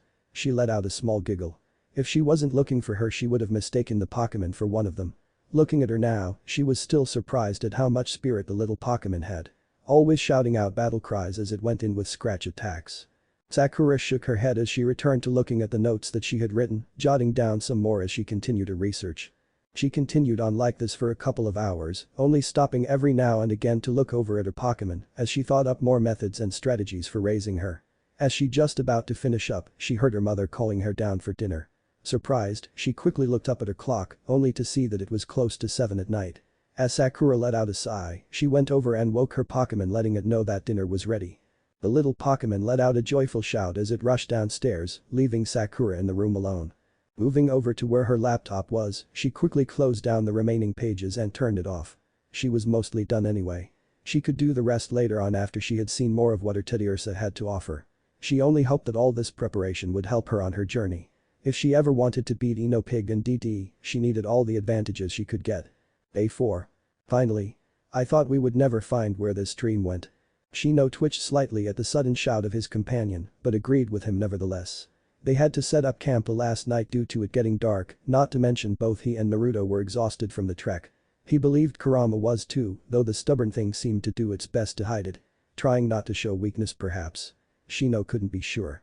One thing that he did notice was that he did seem to have the boundless energy that Naruto also possessed. After the night's rest they both were up and ready for the day long before him. It was an amusing sight to see Naruto pacing, muttering to himself as he had his own breakfast and packed up his own camping equipment. Shino quickly turned his thoughts to the lake in front of him, coming to a stop as he observed the banks of the lake, hoping to spot his Pokémon of choice. It seemed that the stream had led them a great deal north. If he had to guess, he would say that this was the famous Lake Verity, a large lake that was said to hold a legendary Pokémon within its waters. He had quickly dismissed those claims though. If there had been a Pokémon of that rarity here, it would have been found already. He even watched a documentary that showed people taking scans with some high-tech equipment. Nothing out of the ordinary was found, just common wild Pokémon and the occasional rock formation. Deciding to make himself heard, he replied to his friend's sudden comment. It does seem we have arrived at the Verity lakefront. I find it surprising we have traveled this far north, though I do believe this location will suffice for our needs. Naruto turned to his companion before looking over the expanse of water in front of him. Lake Verity, eh? Wow, we did travel far. Maybe we will spot the rare Pokémon that is meant to be here. Naruto was already shaking with excitement about the thought of having such an awesome Pokémon on his team. He was definitely going to oh wait, he hadn't gotten any Pokeballs yet. Kurama let out a sigh at the ridiculous performance that the blonde human was putting on. Going from extreme excitement to a severe depression that quickly couldn't be healthy for you. It seemed the shady human shared his thoughts, looking at the fool with his unblinking eyes. He still got the creeps from him even now. While I applaud your enthusiasm, don't forget what we came here for in the first place. Naruto quickly straightened up again hearing that. Nodding, he looked over to the lake and did a quick scan of the surface of it. Yeah, getting you a Surskit, I know. But still, it would be good to look for any other Pokémon while we're here too. We could always drop by once we start our journey for real. Shino nodded at that bit of logic, a rarity coming from the hyperactive blonde. Naruto let out a sigh as he rested his bag onto the ground and leant onto a nearby tree. So, any idea where to look first? I'm pretty sure it's gonna be tough to get to it if it is too far out on the lake. Shino looked at the edges of the lake before spotting what he was looking for. Pointed at the location, he turned to his companion and said, over there. I'm sure we will be able to find one of them resting in the grass, though we have to be careful not to scare them off onto the lake. Looking over to where Shino was pointing, he spotted the grass he was talking of, agreeing that was the best place to start. As they started to head off to their new destination, Naruto turned to see Kurama seeming to do warm-up exercises. At least he thought he was. Naruto, knowing what Kurama was preparing for, decided to stop him in his tracks. Kurama, we are not battling this time. I'm sure Shino wants to catch this Pokémon under his own power and not have any help from us. Am I right, Shino? Shino turned around and looking at both of them, nodded his head. Yes, while it would be much faster if you were helping, it would take away from the challenge that is present for all trainers to catch the Pokémon using only what is available to them.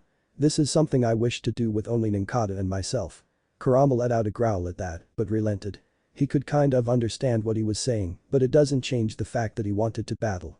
Naruto looked over to his partner as they continued on towards the potential hiding place of their target, amused that the fox Pokémon seemed to be sulking.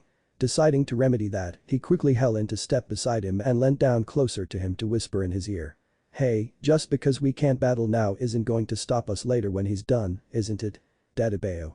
Kurama seemed to perk up a bit at that, striding forward with excitement at the potential battles ahead. Whether he wanted to or not, he found that he enjoyed being in battles with other Pokémon in a test of might and wit. The part he kept on denying was that he enjoyed doing so with a blonde-haired human. But little by little he was starting to accept having him close by. Come on Growlithe, keep up that tackle. Growlithe let out a small growl, rushing at the small punching bag and putting as much power as its small body could into the attack, causing the object to swing back suddenly from the force. Kibba let out a whoop for joy, seeing that the bag moved further than it did last time. The small Pokémon quickly moved back from the bag, unless he wanted to get hit again by the backswing, he was sure to do that every time. Looking over to where Kibba was standing, Growlithe let out a loud bark from its small victory. Kibba, proud of his partner's achievement, rushed over to where his Pokémon was standing and scooped him up in a large bear hug. He had been training relentlessly to get them to the point they were now, and the small red puppy deserved all the praise he was being given. That was awesome, Akamaru. We are definitely going to the top with your strength. Sasuk and Naruto won't stand a chance against you. It went without saying that Kibba considered both of his classmates as his unofficial rivals, with Naruto most likely willing to take up that challenge. Adding to the fact that they all started off with fire starter types, he was sure that Sasuk would also compete, if anything, to prove himself and his Pokémon superior to theirs. You seem awfully confident of that, considering you haven't even started your Pokémon journey yet. Kibba looked over to his house, not far from where they were currently training, and saw his sister, Hana, standing there, arms crossed and smirking as she looked over to where he was standing. Hana. When did you get her? Hana let out a chuckle as she moved over from her position to where Kiba was, pulling out 3 pokeballs from her belt and throwing them into the air. Just now. I only came out to let my own Pokémon out so they could have a stretch. With a flash of lighter Pokémon appeared. To Kiba's left was a Flareon, to his right a Jolteon, and straight in front of him a Vaporeon. All 3 let a cry of their names before they rushed over to where Kiba, who was still carrying Akamaru, was standing and jumped on top of them. Kiba let out a laugh as greeted him their usual way, with Akamaru also joining in the fun activity. After a couple of minutes they finally decided to let Kiba sit up, moving over to where Hana had sat down and sitting beside her obediently. After calming down enough he looked over to where she was sitting and decided to comment on his sister's previous statement. Well, I have been training the entire time with Akamaru since the academy let out a few days ago. I'm sure both Naruto and Sasuk team been training, but that won't stop me from beating them both into the floor. Hana let out a sigh at her brother's arrogance, quickly flicking him across the ear, earning a yelp from him.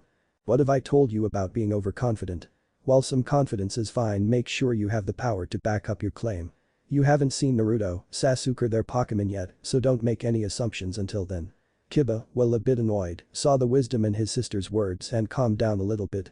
Well, he couldn't be sure of Naruto, at the very least Sasuk would be a tough one to beat, seeing as he had almost unrestricted access to any TM he wanted, he made sure to rub it in their face every opportunity he had. Deciding to change the subject, he asked Hana about her recent activities. So, where did you rush off to the other day? You seemed pretty excited and didn't tell me or mum what was going on. So what is it? Hana, letting out a smirk, decided to drop the bombshell onto her little brother, taking a small camera out as she did so. Well, as it so happens the Pokémon League of Sinnoh has recognized my skills as a trainer and had asked me to become a gym leader. Oh. What?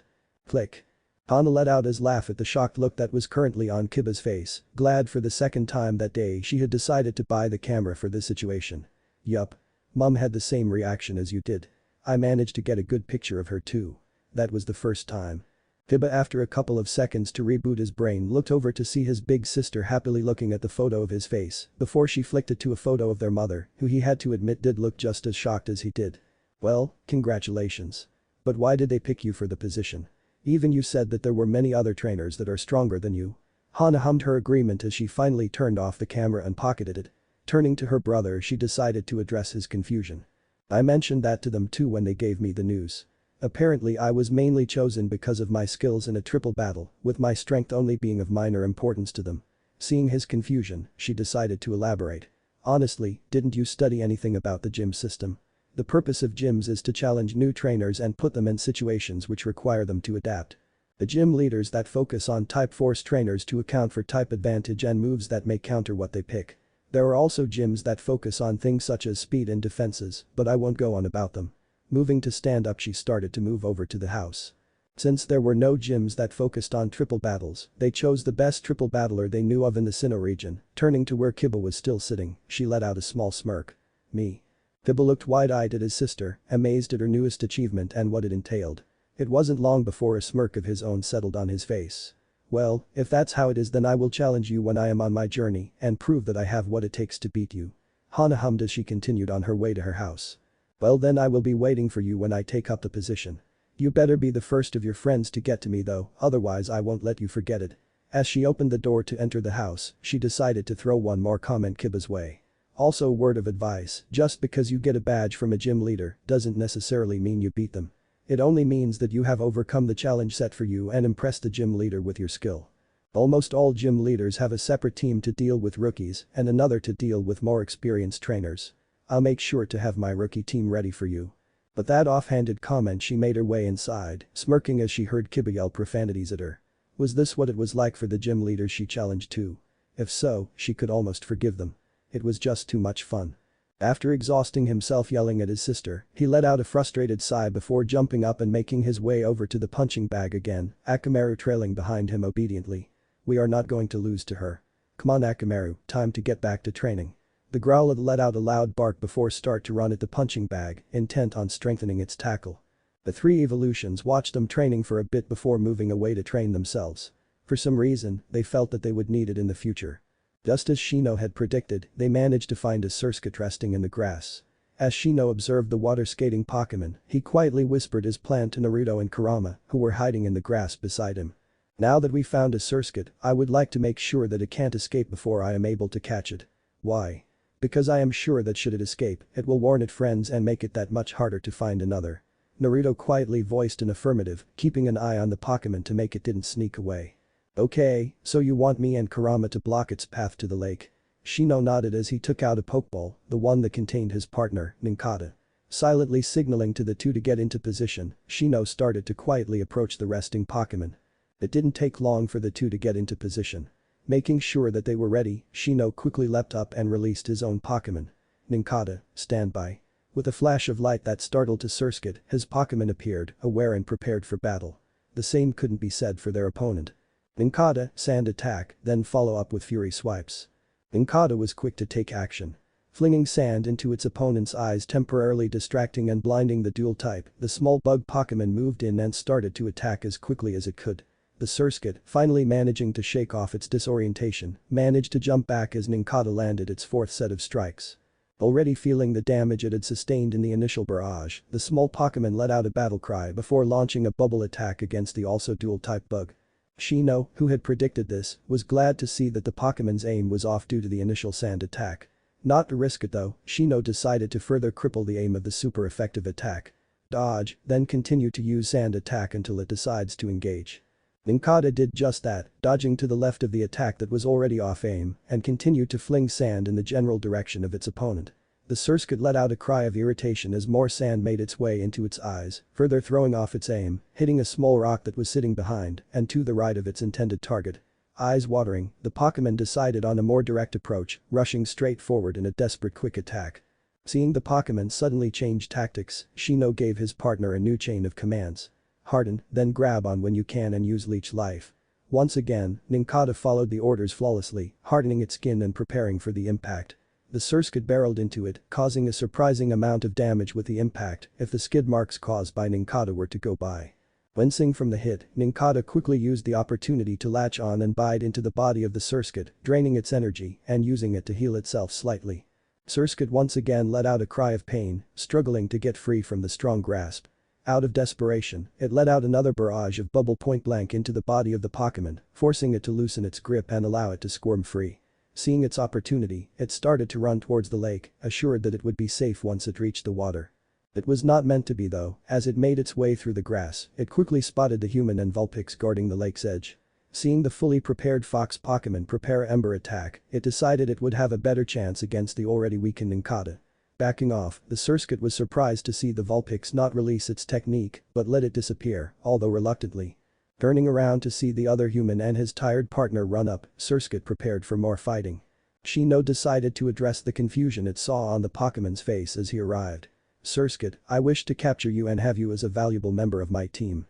Having you run at the first opportunity would have made it hard to achieve that goal, so I asked my friends here to guard the lake. Do not worry, they will not attack you. Also, should you manage to defeat my Ninkata, I will allow you to leave without trying to stop you. You have my word. The Sasuk, while surprised at the human's actions, still prepared to fight for its freedom. It had become a looming possibility for all wild Pokemon to be captured by human trainers, and almost all of them knew it. What differed for them was how accepting they were of the situation. Sasuk herself didn't mind the opportunity to get stronger with a trainer, provided they were kind, while other Pokemon she knew were exceedingly against even the thought of becoming stronger under a trainer. Knowing that this human was at the very least offering her an opportunity to fight for her freedom made her much more comfortable with the idea of being caught by him. Might as well make him work for it though. Rushing in with another quick attack, she hoped to finish this quickly before she became too exhausted from her wounds. Seeing the determination and possible acceptance of its situation, Shino nodded to the Pokemon before issuing the final attack to his Ninkata. Ninkata, harden again, then fury swipes when it is near. Ninkata, also seeing the opportunity to finish this off, hardened its body and prepared its attack for when Sasuk hit hers. Once again, there was surprising force behind the blue Pokemon's quick attack, though the damage was lessened by the harden. As soon as Ninkata stopped sliding back, it launched its own offensive. Striking quickly, Ninkata managed to land 1, 2, 3, 4, 5 attacks. With the final one launching the battered Sasuk backwards, hitting the ground and skidding to a stop not far from where it started. Looking up with all its strength, it saw the human pull out a Pokeball, closing its eyes and accepting its fate. The Pokemon was once again surprised to hear him speak again. You fought well, I am sure we will become an imposing team to be reckoned with as long as you are by my side. Thank you for the amazing battle. With that, he threw the ball towards her, never seeing the small smile appear on her small face. Maybe being his partner won't be so bad. But the flash of light, the pokeball sucked the Surskit in, only shaking once for an audible ping was heard, signifying a successful capture. Shino walked over to the pokeball and picked it up. Looking at it for a while he put it into his pocket with one final sentence. "Welcome to the team, Surskit." Naruto, who could barely contain his excitement, let out a whoop for joy, running over to his friend to congratulate him. "That was an awesome battle, Dadabeo. I can't wait to get into a battle with you, it's gonna be great." Shino smiled under the collar of his jacket, thanking Naruto for the praise, before turning to his own Pokemon. "Well done Ninkata, our own training has proven to be effective. This battle proves we are going to be an excellent team."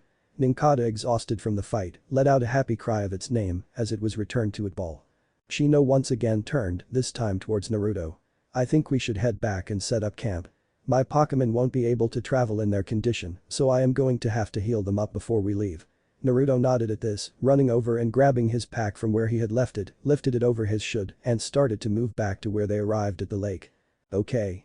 But you are going to tell me how you fought so well against that Surskit, Dadabeo." Shino nodded, heading over to where he had left his own gear to collect it. Naruto turned towards Kurama, who had been sitting where he had been guarding the riverbank, not moving an inch from where he was standing. "Oi Kurama, you alright?" Kurama looked up, shaken out of its thoughts, towards where Naruto was standing. Letting out a growl at Naruto, he jumped up and started back to where they had started, completely ignoring him. Naruto, though slightly confused, shrugged. It seemed that Kurama had something on its mind, so he wasn't going to pry. Seeing Shino ready to go, they both followed Kurama, who had set a brisk pace. He idly wondered if it had something to do with the Surskit Shino caught, he really couldn't be sure. A5. It was to the sound of starly chirping to the rising sun that awoke Kurama from his sleep. Not that he could really call it that, seeing as he had been up most of the night thinking to himself. The events of yesterday had been a little confusing for him. Looking over he saw that the Naruto and the bug-loving human had already awoken and were quietly talking on the opposite side of the campfire that they had set up for the night. Idly wondering what they could be talking about, he quickly let that thought disappear. In his mind there were more important things to be worrying about. Turning towards the two other Pokemon in the area, he wondered if they at all were troubled as much as he was with the capture of Surskit. From what he saw of the Ninkata, it just seemed really happy to have won such an important battle for its trainer, at least in its own eyes. The little fox Pokemon quickly deduced that the humans who owned Ninkata before must have brainwashed him into obeying his human. However, looking over to where Surskit slept, just thinking on how the Pokemon reacted when caught made Kurama second-guess this theory. The Pokemon, while obviously fighting for freedom, was suddenly accepting of its predicament. This was reinforced when it was released from its Pokeball to be healed up alongside its former opponent. Maybe it was the Pokeballs themselves that brainwashed Pokemon into obedience. Kurama once again discarded that theory. He had been cooped up inside a Pokeballs multiple times, and as far as he could tell he was the same as when he was Furno. Kurama quickly dismissed his own thoughts again, tears threatening to enter his eyes. He never wanted to remember what happened that night. He never wanted to see that mask again. Taking a few calming breaths, Kurama decided to have a chat with their newest member. Maybe she could shed some light on his predicament. Moving over to where the two Pokemon were sleeping, he quietly poked at them with his tails, hoping the humans do not notice his actions. It took a little bit more force, but eventually he was able to rouse both Pokemon from their sleeps. They didn't seem too happy about it either. Surskit let out a huff as it stretched, before turning to the orange Pokemon go give it a piece of its mind. Though any words that were about to come out were silenced as he placed one of his many tails over her mouth, doing the same for Ninkata. Looking over to where the humans were and seeing they hadn't noticed them yet, Kurama started to whisper. "I don't want the humans to know that I am talking to you. I have some questions that I need you two to answer for me." Slowly taking his tails off their mouths he waited for them to answer. Seeing the ever-present scowl on the face of the Vulpix that he had quickly become accustomed to, Ninkata decided to get this over with quickly. Hopefully it could get some more sleep in before they head back to town. "Well then, what is it that you wish to inquire about? Surely you aren't that annoyed at me fighting Surskit before you got the chance to. Though you do seem like a barbarian that would sulk about that kind of thing." Surskit let out a small giggle at that. Just before they had gone to bed, Ninkata had told her about some of the battles that both he and Kurama had been in yesterday, and she already could tell he was the type to charge into a battle without thinking on it. Kurama let out a quiet growl before deciding to get this over with. "No, what I wanted to ask is why you both seem to be fine being under the thumb of humans." Turning to Ninkata he pointed one of his tails at him. "Why don't you resent them for capturing you and preparing you to serve under such a weak example of their species?" And you, turning to Surskit, he pointed the same tail at her. Why are you so accepting of being caught by said human? You're a slave now. How can you be happy about that? Both Pokemon turned to each other, slightly confused with what he was asking. Ninkata, having a moment to think, answered first. First of all, don't call my partner weak. He has already proven himself to me to be a fine trainer. Now to answer your question, what you got to remember is that I was raised in an environment where I knew from the beginning I would be the starting Pokemon for some young trainer. One who I would grow stronger with. Almost all Pokemon who are raised for this dream of even one day becoming pseudo-brothers and sisters of their trainer, and I am no different. Think back over the last few days with his partner Make the bug Pokemon let out a small happy chirp. I already can tell he is a good human. Plus it's an added bonus he is a bug-type fanatic. I know for sure I will do well with him. Think over, he decided to add a little bit more. As for those that weren't so happy at the thought of being under a trainer, they either grew fond of the idea or were released after a while of making their thoughts known. Most warmed up to it though. A chance to truly become stronger is a dream of many Pokemon. Looking over to where Kurama was sitting, he frowned a little at the scowl that was currently on his face. Hearing that many Pokemon had the chance of freedom but chose this path anyway really disgusted Kurama in a way. Or maybe he was just jealous that he didn't get this choice of freedom. But isn't that what Naruto was offering him with his promise? Turning to where the Surskit was currently standing, he waited for her to answer. Surskit was slightly nervous under the intense gaze of the fire type. Though she quickly shook that off as she reminded herself of how she was rudely awoken. Well, after hearing that Shino is going to be a bug specialist, I couldn't be happier with being caught by him. While being with a trainer is likely going to throw me outside my comfort zone, the opportunities are endless. Not only do I get the chance to become much stronger than I would have, I get to travel all over to places I never would have visited under my own power. Thinking back on the question she was asked, she decided to be a bit more elaborate. The thing is, all wild Pokemon live knowing they may be captured one day. Some may be happy for the opportunity like me, or resent their captor, like you. Looking over to where Naruto was sitting, seemingly fully attentive to what her own trainer was saying, Surskit decided to ask a question of its own. Though I do not know why you seem to hate Naruto so much, he seems like a nice kid, what has he ever done to you? Or did someone else make you like this? Kurama let out a much larger growl than he meant to. That is none of your business. Stalking back over to his sleeping spot and curling up before saying on last thing to the two Pokemon, neither of you seem to understand how evil humans can be. They're all the same. Surskit, hearing enough, let out a weak bubble attack, hitting him right in the face. Kurama, shocked by getting hit so suddenly by the attack, did nothing as Surskit walked right up to his now soaked face. And you don't seem to understand how kind they can be. I can tell just by looking at him that Naruto has a heart of gold and Shino would never hurt me in ill will. You will do well to distinguish the good humans from the bad and who to take out your anger on. Having said what she needed, she and Ninkata moved over to where Shino was sitting, who had looked over to where the commotion was. Naruto didn't seem the wiser. Kurama was sorely tempted to fire an ember attack at her in revenge, but what she had said really shaken him. Curling back into a ball, he thought on the things that he had learned from the two Pokemon and what Surskit had said in the end. Eventually his mind drifted into slumber, where he dreamed of the face of a smiling old man. Dawn shifted her backpack slightly as she made her way to the meet-up place Ino had suggested last night over the phone. Apparently she wanted to gather a few of her friends' rivals to have a little get-together before they all started their own journeys. She did think it was a good idea, even though she wasn't fond of the fact that Sakura was going to be there. Still, they were both friends of the Platinum Blonde, so she was going to at least make the effort. However, if Sakura calls her DD one more time. Looking down to where Piplup was walking beside her, she recalled the progress she had made trying to understand her Pokemon. From what she could tell, he was a proud little penguin who wanted to prove himself to his new partner. He even went out of the way to show off a little with his moves.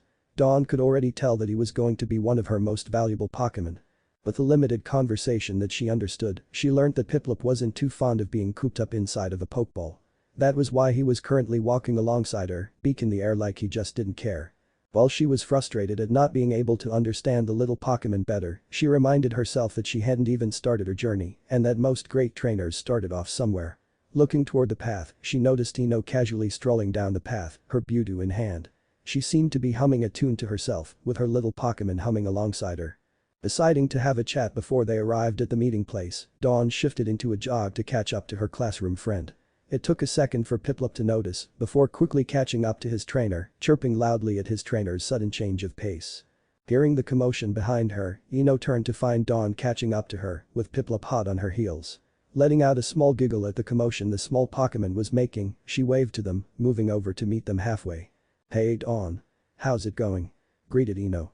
Dawn took note of how chipper Ino seemed to be today before looking at her smiling Pokemon in her arms, who seemed to be still humming the tune that they were humming before.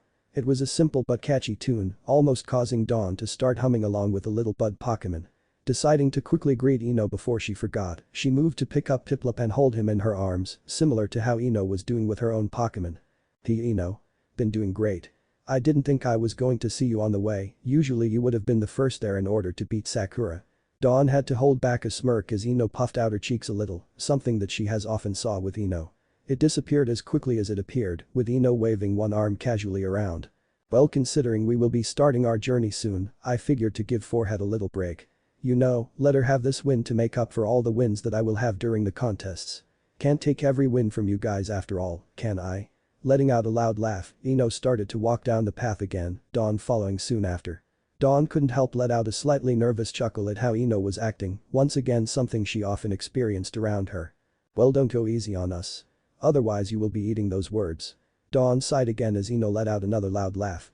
"I wouldn't dream of it. While I know Sakura may be tough, I know for a fact you will be the toughest to beat, with your mother being a top coordinator and all. Most likely picked up a few tricks from her, didn't you?"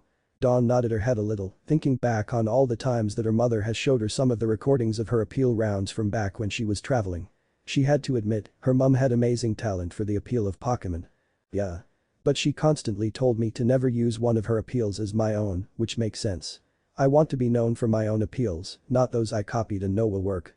Deciding to change topic before they got into a debate about contest etiquette, Dawn pointed to the little bud Pokemon in Ino's arms, which was still humming a familiar tune. "Now, how come you and your Pokemon were humming before? Also, why does that tune sound so familiar?" Ino let out a giggle, lightly squeezing the Pokemon in her arms. Of course she would recognize that tune. After all, it was her favorite. It's from that movie we used to watch all the time as kids. You know, the Pyroar King. She smirked a little more, remembering one more piece of their childhood. "If I recall, you used to sneak glances at Naruto whenever we got to that reunion scene. Feel like reenacting that scene sometime in the future with him?"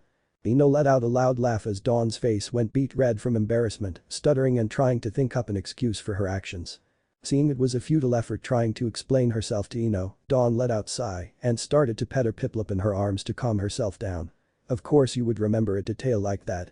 I can't believe you started getting gossip on us that young." Looking at the Mewtwo that had stopped humming for the time being, she idly remembered holding a pillow in her arms, similar to how she was holding her Piplup now, blushing into it whenever the two Pyroars started to purr and show affection towards one another. She swore she only glanced at Naruto once. Maybe twice. Seeing her friend had now calmed down, Ino decided to answer the second half of her question.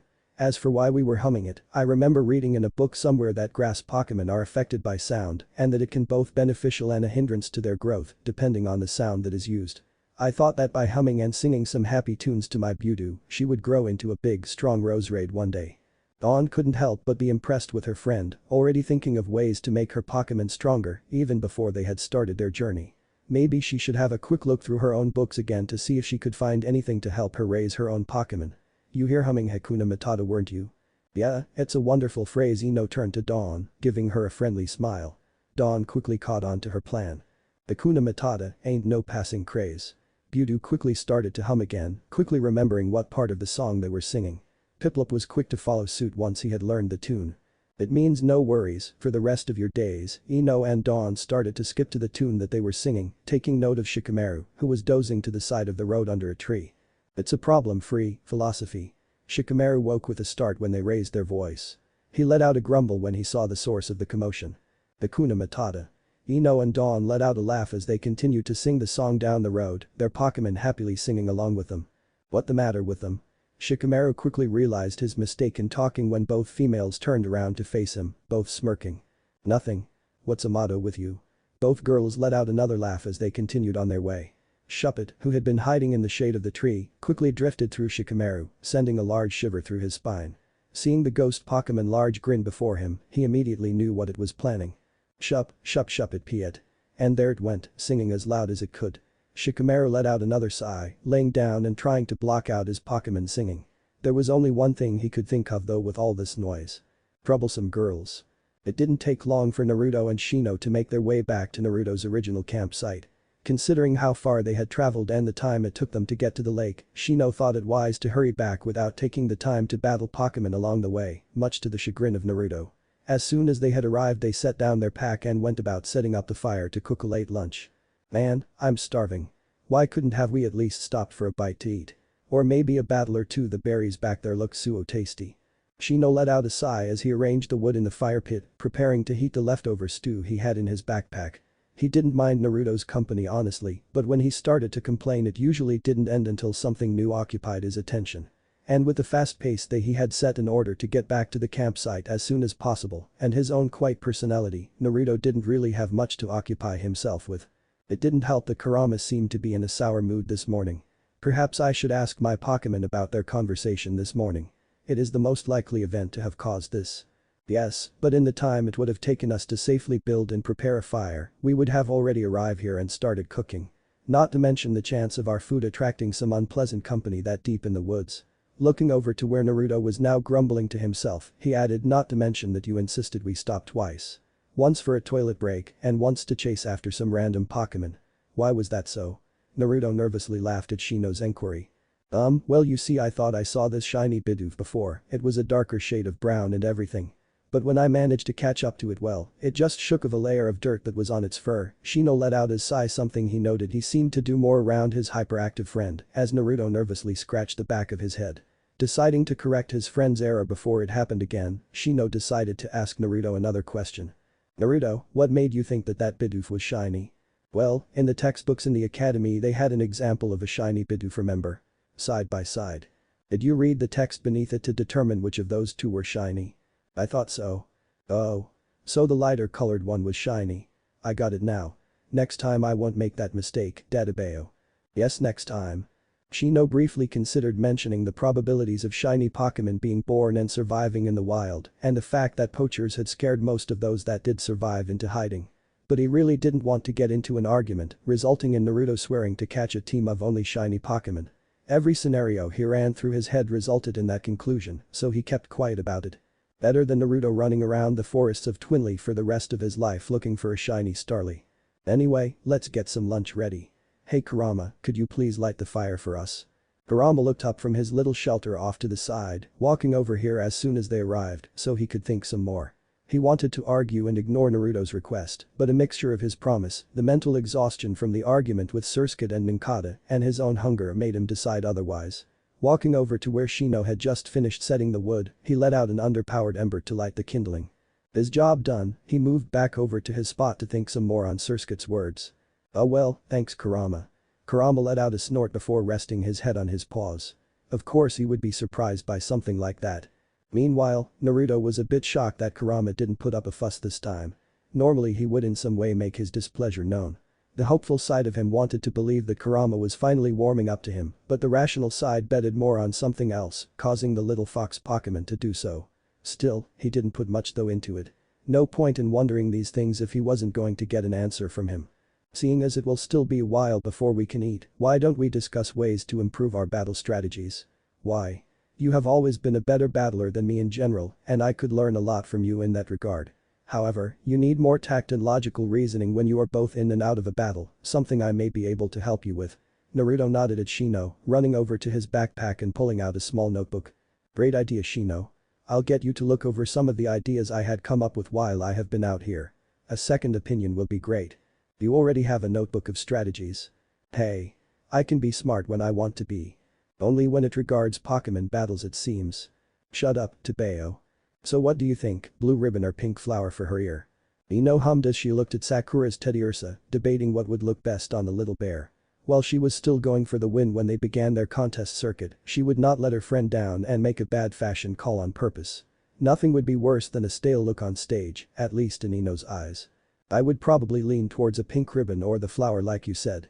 Well, blue would suit it more when it is an Ursaring. Starting off with blue now might make the color more bland as people continue to watch your appeals.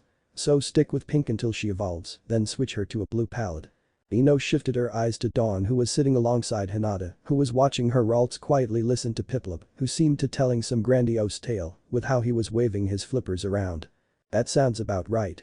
I haven't seen a Ursaring in a contest before though, so you most likely will have to play it by ear and listen to some gossip after an appeal. see what the audience likes and all that. Dawn hummed to herself as she thought about what she should do with her own Pokemon. I was thinking of getting a little bow tie for my Piplup, but I'm wondering if it will suit him still when he evolves, that is if he decides to after all. Looking at her partner she decided to ask. What do you think? Do you want to be a cute little Piplup or a big proud Empoleon? Piplup paused telling his grandiose tale to Ralts to have as he thought on it. Without a doubt in his small mind he wanted to enter contest. What better place to show the world how great he is? But did he want to be known as cute or as powerful? In his mind there really was no other choice. Piplup.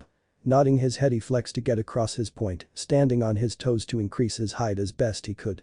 Dawn nodded before looking at the other girls who were giggling at the little penguin's display. Looks like Empoleon it is.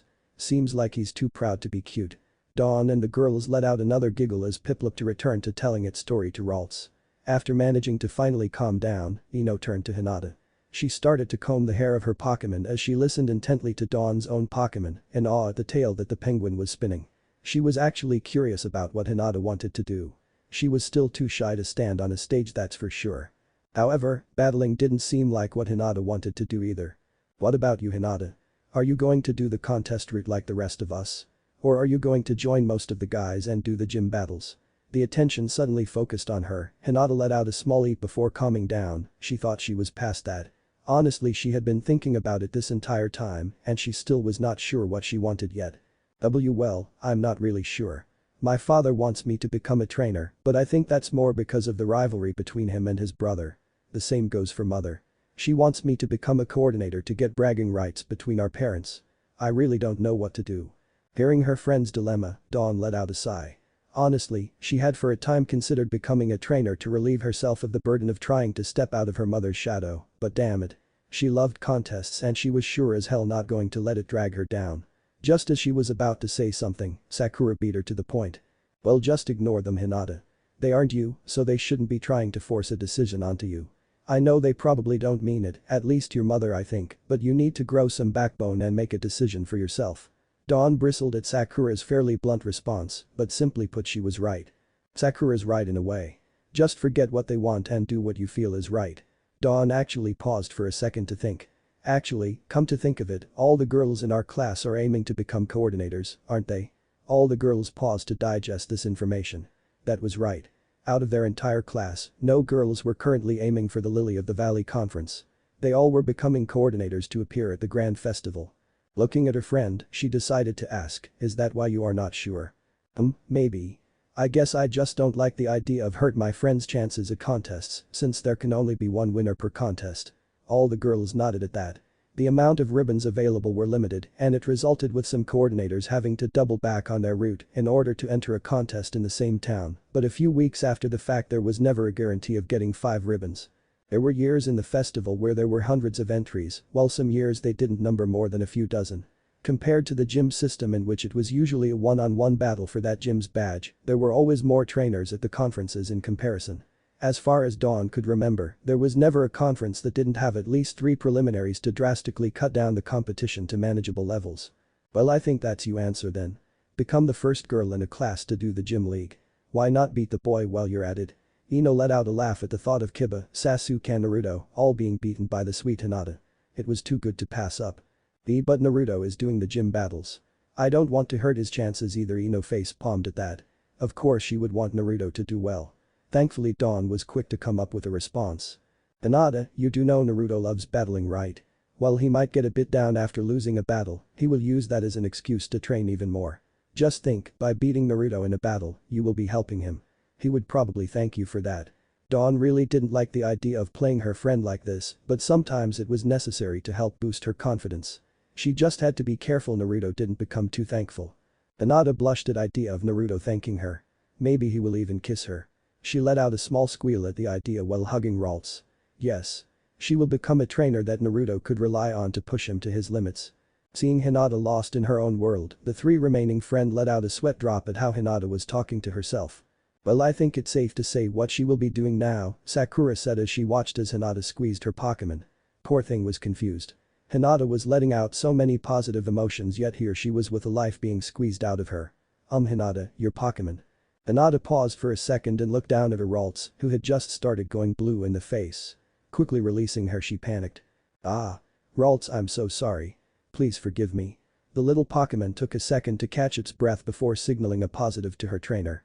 She learned her lesson, as did all the others that had observed the event. Don't be in hugging distance of Hinata when she was fantasizing about Naruto. What if Naruto X Dawn Hikari Pokemon end here, and thanks for watching my video till the end.